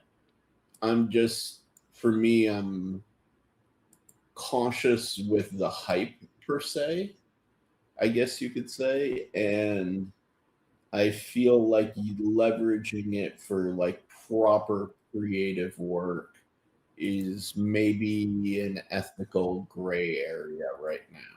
You know, um, that's just me. Like, I don't appreciate AI generated art unless it's like meant to be kind of funny or satirical or like kind of goofy. You know what I mean? Yeah. Uh, like, I made an AI art piece of like, I think it was like Stevie looking at the Titanic or something back in the day. And like, to me, that's funny. Or using AI to generate an anti AI sticker. I think that's funny. You know what I mean? Right. Yeah, I Uh, do AI to make fun, like make me a Muppet. Like just yeah, something stupid. yeah, but I'm not trying to be Leonardo da Vinci using AI. You know what I Yeah. mean? Or like Monet, or you know what I mean? I'm not trying to say, oh, I'm going to be the next, you know. Yeah, I get what you're saying. Yeah. So I feel that there is a line Well, where, like I've said yeah, this before. I used AI on the H2O, right? Not for the knife, but for like the sticker. yeah, So I'm like, "Hey, make this water," right? Cuz I didn't want yeah, to draw water. That's one, that's hard to do. yeah. It's a Two, pain in it's the not ass. fun, Right. right? And like it did it and it was like, "Okay, cool." But I'm like, "Okay, it's cool, but now it doesn't fit anything that I've already drawn myself." Right. So now, even though it gave me the idea, I'm like, okay, I'll just take this idea and draw it. Yeah. I still drew it myself because I didn't like the way that the AI looked with my knife drawing or whatever, right? It just didn't sit well with me that I'm promoting this as part of this because this little piece was AI. I was like, I don't like it. So I still went in and drew the water anyways.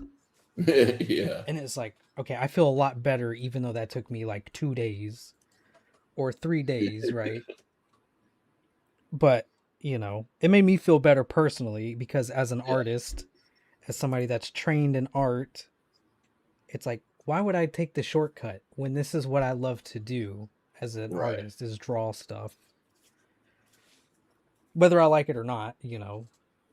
But yeah, I was like, nah, I'll just draw it. So I did, and it turned out epic. So, Yeah.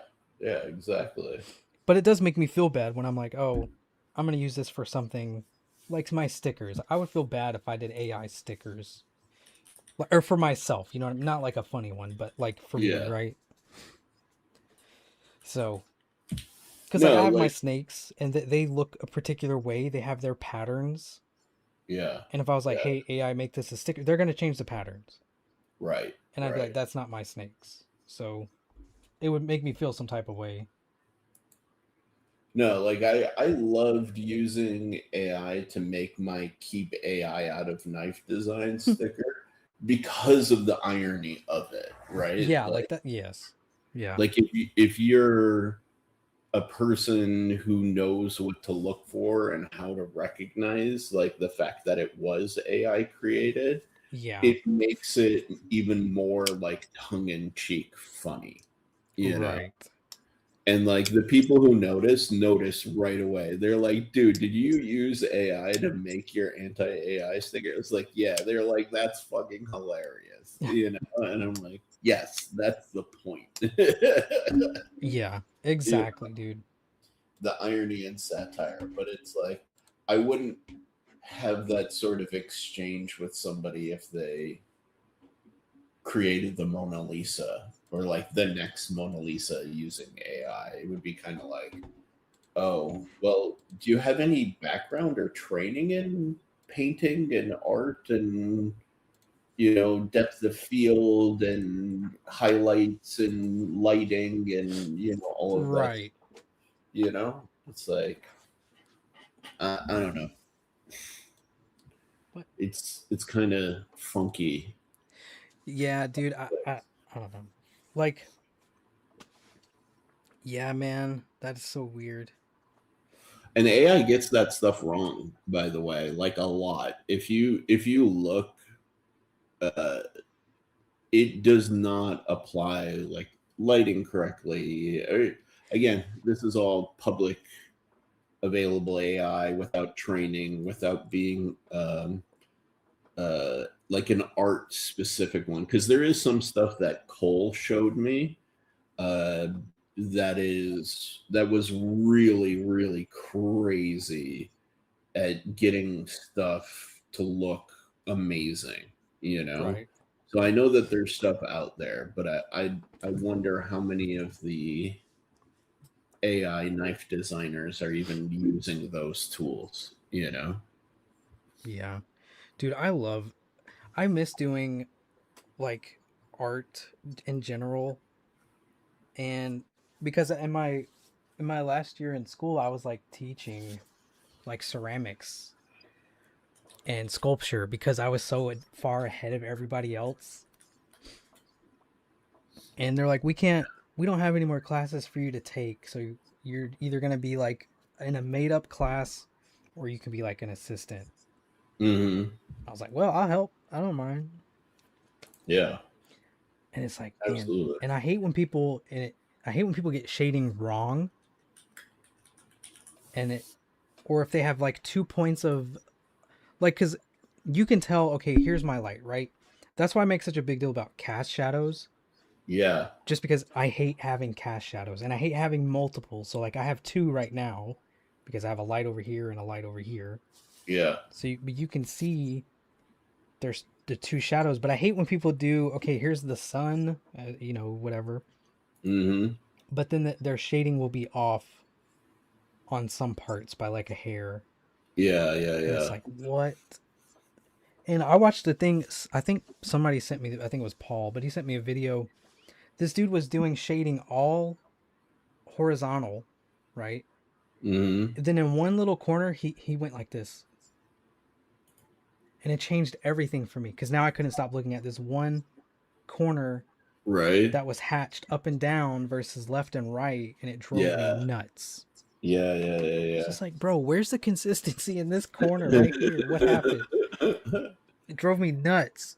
That's what I was saying. A lot of people don't. They really underestimate how OCD designers really can get. Like we see all of that stuff. It's really hard not to once you once your eye has been trained.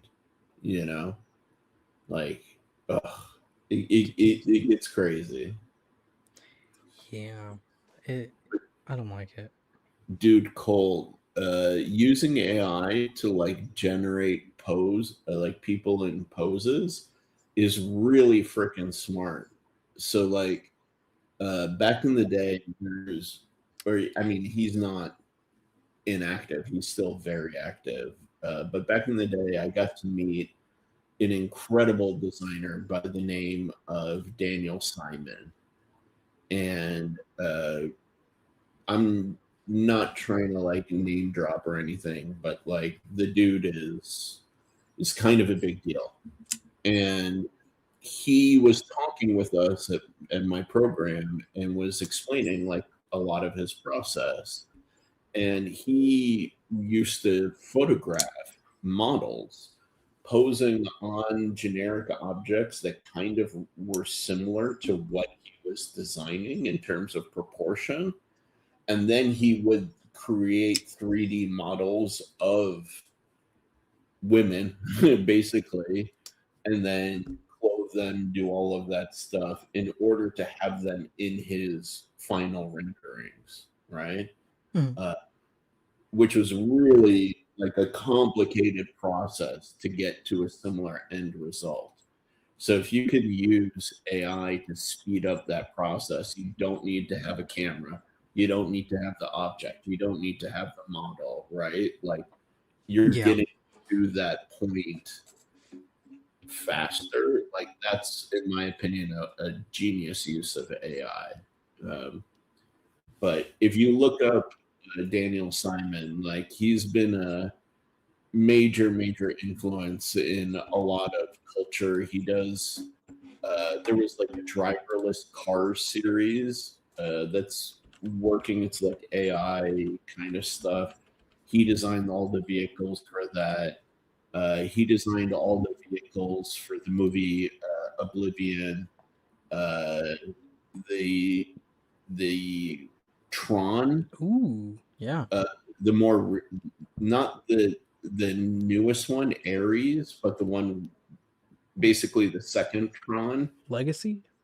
Yeah, Legacy. He designed all the vehicles in Tron Legacy, um, and he's got a pretty long and storied history of doing design at a really high level. That's pretty wild. Yeah, Uh, and incredible guy, absolutely incredible guy, and like everybody knows him in the like automotive industry and stuff like that. Like he's a wild dude. I consider myself very lucky to even have been able to like hear him speak, let alone like have a conversation with him. You know? yeah. That's pretty cool. Yeah, It's crazy that you would go, "Oh, I know your work," and then yeah, here you are. Like, that's cool. yeah. It's. I gotta say that was one thing that was really cool about my school is that they had relationships with a lot of these figures. And so, like, we would get to meet them every once in a while. Like, they would come to the school, give a talk, you know what I mean? And then afterwards, like, you'd kind of do that, like, line up to get something signed or have a conversation. Or some of them would, like, I don't know, if they liked you, they'd be like, oh, hey, come join us. We're going to be over here. And three or four of you can come sit with us while we have lunch, and then you would get to sit and talk with these like crazy people, you know what I mean? Um, so I, there was a few that I got to have a few conversations like that and really meant a lot to me, Yeah, bro. I just heard back from the company, Uh-huh. and uh, they just said no to my flat screws. Oh, really? What the freak? They said Like, no. as in they can't do that? They said they don't recommend it because they can withstand multiple takedowns.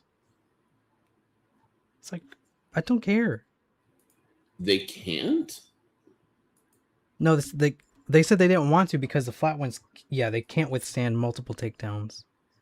But I'm like, Interesting. I wonder if I tell them go all T8. You know what I mean? Yeah. I'm getting tired of this nose thing. I mean, yeah, I would ask them to explain why. Yeah. rather than just saying like no outright, uh, or just you know say, hey, can you explain to me why? I'm not understanding why that would be the case. Also, if that is the case, would changing it to T8 make a difference? You know, um, and see what they say because Yeah. uh, the only reason that I can think of is a very unexpected. I wouldn't expect it to be the reason. So that's what I'm saying. Could if they could explain it, it would be better. I don't get it, man. But yeah, it is what it is, I guess. I am getting tired of this no thing though. Yeah, fair enough. It's like, I mean, these are all flat. These are T6s. What does it matter? Who cares? It is. Yeah. I don't want half flat and half domed. Either make them all domed or make them all flat. Hmm. Yeah, So, absolutely. Having a mishmash is never really nice. well, Paul, I'm gonna answer with this one. It's always the next one. It's not like any particular, like this design because of whatever. Because I'm always learning with every new design, like how to do things better. So I Hmm. think the new version of the Spectra is my favorite design so far. So yeah, I'll say that. Nice. But I think we'll hit the wrapping up soon button. Yeah, We'll I was do gonna say. like 5 minutes or so. Tis getting late. Yep. Plus, we're going on 3 hours and almost 30 minutes. Oh, geez, yeah. 3 hours is a long time. So we'll give it a couple more minutes, but we'll start winding down a little bit. Yeah. Um, yeah, man. Why? I'll be like, it doesn't look good. I don't care. Strip the screws. They don't look good domed anyways. Oh, yeah, that makes sense, right? Like if they're flat, then they won't be as deep. Yeah, that's what they're trying to say. Gotcha, gotcha, gotcha, gotcha, gotcha. Well, dude, I mean, if that's really not like a major concern for you, then just tell them it's not a major concern for you. You know, like, I mean, dude, like, hold on. I'm gonna, yeah, I'm gonna pull up the render real quick. it's interesting though, right? Like, why not Yeah, just make a better flat screw? like if they You were T8s, like, so these are domed, but they're T8s, right? These are know, flat, but they're T6s. But these are steel, they're not titanium. hmm. So it makes me wonder maybe they're not using like hardened steel? No, they use titanium for their screws Oh, typically. well, that would make even more sense. But I will say it is good quality titanium. Back in the day, dude. Oh man. So when I was doing the drone business back in the day, Right. I used to order titanium screws from China, to for the assembly of the drones. And holy crap, did they send me the mushiest metal that I've ever experienced. I mean, softer than brass or copper by a long shot. Uh, Basically, they were single use before Ooh. the heads would All right. strip. Here's the render. So like, okay, the flat domed, that's fine, okay. But now we have this where it's two flat, three domed, and it just doesn't look that great. And they're countersunk like crazy.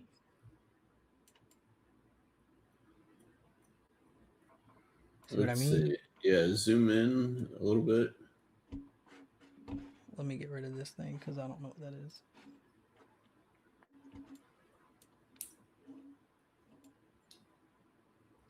So like why is this one okay? I mean, because they're not gonna touch this one, right? But like, can we have all domed or all flat? Yeah, yeah. I mean, it's tough, right? Because if you're going to go flat on the pivot, you know, Yeah. then you kind of want everything else to match. I think with the inlay, it's okay if it sticks up. If you're gonna countersink it that far down, you might as well be flat. Yeah. I don't know, man.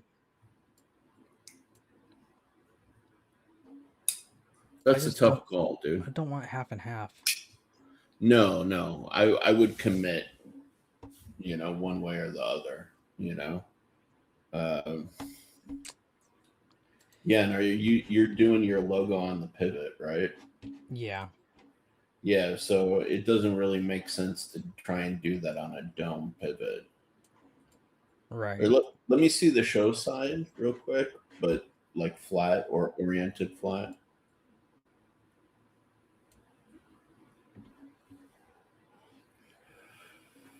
This way or flat? Flat. This way. Like that. Oh. Yeah, zoom in on the pivot real quick for me.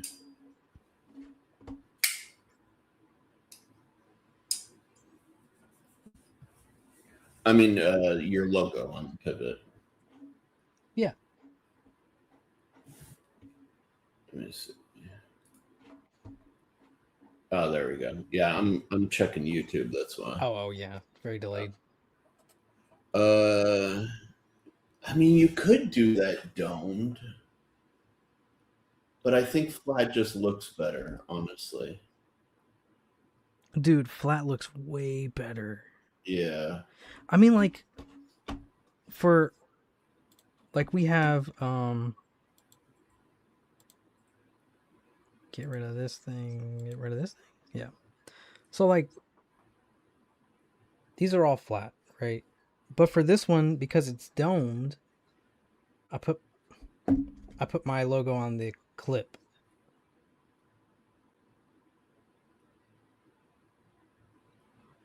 But it's like this is so much cooler. Yeah.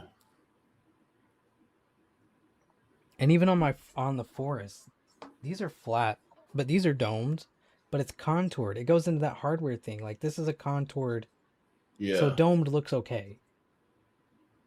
And then it's super flat up here, and then it gets more contoured because it's thinner, you know. But this Hmm. is lasered; it's not milled either, so it kind Yeah. of. That's why I was like, if it's flat, I think it's okay if they're all flat. But since this is flat, it's kind of looks a little off Hmm. because these are all domed. So now you have these things just protruding. But if Yeah. it's contoured, it seems okay. Like Yeah, I agree. I mean, domed and I contoured don't know. go well together, you know. I think it's just a personal thing once again, but can't move Uh the pocket clip. Can't have flat screws. We can't do yeah, screws. We can't do I would ask them, can they do them in steel then, the screws? Because I, then that solves the potential issue there. or just can I get extra hardware? Yeah. Like can we just include extra hardware just in case? Yeah. I mean, dude, you could do like a full parts kit for probably like $5 to $7 a unit. You know, especially if you're just going for screws, you're not going for like extra pocket clips or lock bar inserts or anything. you could probably get that down to maybe like $3 to $5 a unit. Right. So yeah, I mean, dude, if that's the way you want your design to be, then tell them. Just say, hey, I thought about it. I still want them to be flat. Yeah. I mean, you can tell them that they are ultimately working for you. You know what I mean? Right. That's what gets me about the pocket clip thing. Yeah.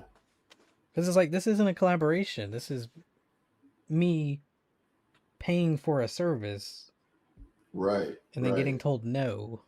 It's like, okay. No, that's fair. That really is fair. I mean, there is some variance between how the factories handle certain details. Right. So maybe that's why, like one will say yes and another will say no, you know? Um, but I mean, when it comes to the screws and the hardware, like, Do they Loctite from the yeah, factory? they do if, and, or they will if you don't tell them not to. So I can tell them like get I want flat and no Loctite. Yes, you can tell them that. Yeah. Because that way that I mean that already lessens the risk right there. Yeah. Yeah. You can absolutely tell them to do that.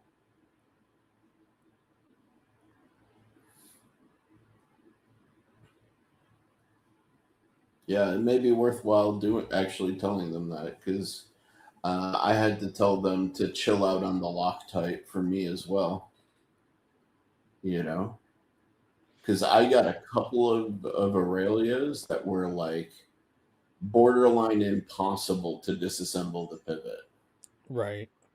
You know, unfortunately, Gary got one, so I actually sent him a whole new knife. You Oh, know, that's nice of you. I mean, dude, he couldn't take apart his knife. You know what I mean? Yeah.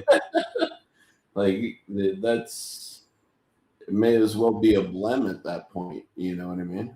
Like so.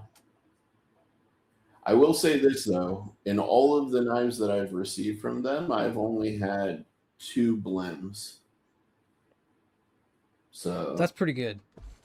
yeah, that's fantastic. Considering I had like over 10% or something like that were of blends with Kaiser.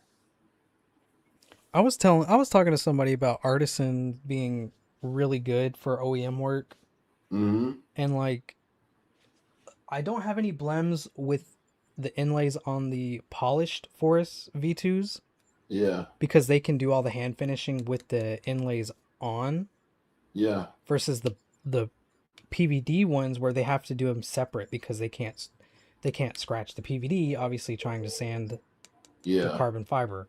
So those I have more issues, but even out of 300, I mean, it's like four inlay issues. That's really good. Right. Yeah, it's not bad at all. No. No. I mean that's like 1% or something like that. A little over 1%. Yeah, it's Like pretty. And even then, it's not even that. You're not gonna. It's not that noticeable. yeah. But that no, that's still great. Like 30% is stupid. Like it would pass anybody else's like look over, but not me because I don't want to be that guy. Yeah, yeah, of course. Of course. But all right, I think we'll shut this down. Yes, sir. Yeah, I'm starting to fade, as you can Yeah, I tell. noticed. So that's why I was like, all right, well, I'm gonna wrap it up. Well, everybody, thanks Sharif for joining the live stream today. My first guest. Boy. Um, I appreciate you, man. No, hey man, I figured it'd be a little easier to have somebody to chat with. You know what I mean? Yeah, man, it was pretty fun. I usually don't stream this long, so Oh, dang, sweet. yeah. I'm like maybe an hour and a half, almost 2 hours, but Yeah. we're going on almost 4. But yeah. Nice. Well, good night, everybody. Bye. Take care, and we'll see y'all. Well, he'll see you Wednesday, Yeah. and I'll see y'all Friday. So, Yeah. or see me in the chat. Anyways, all right. Bye. Bye.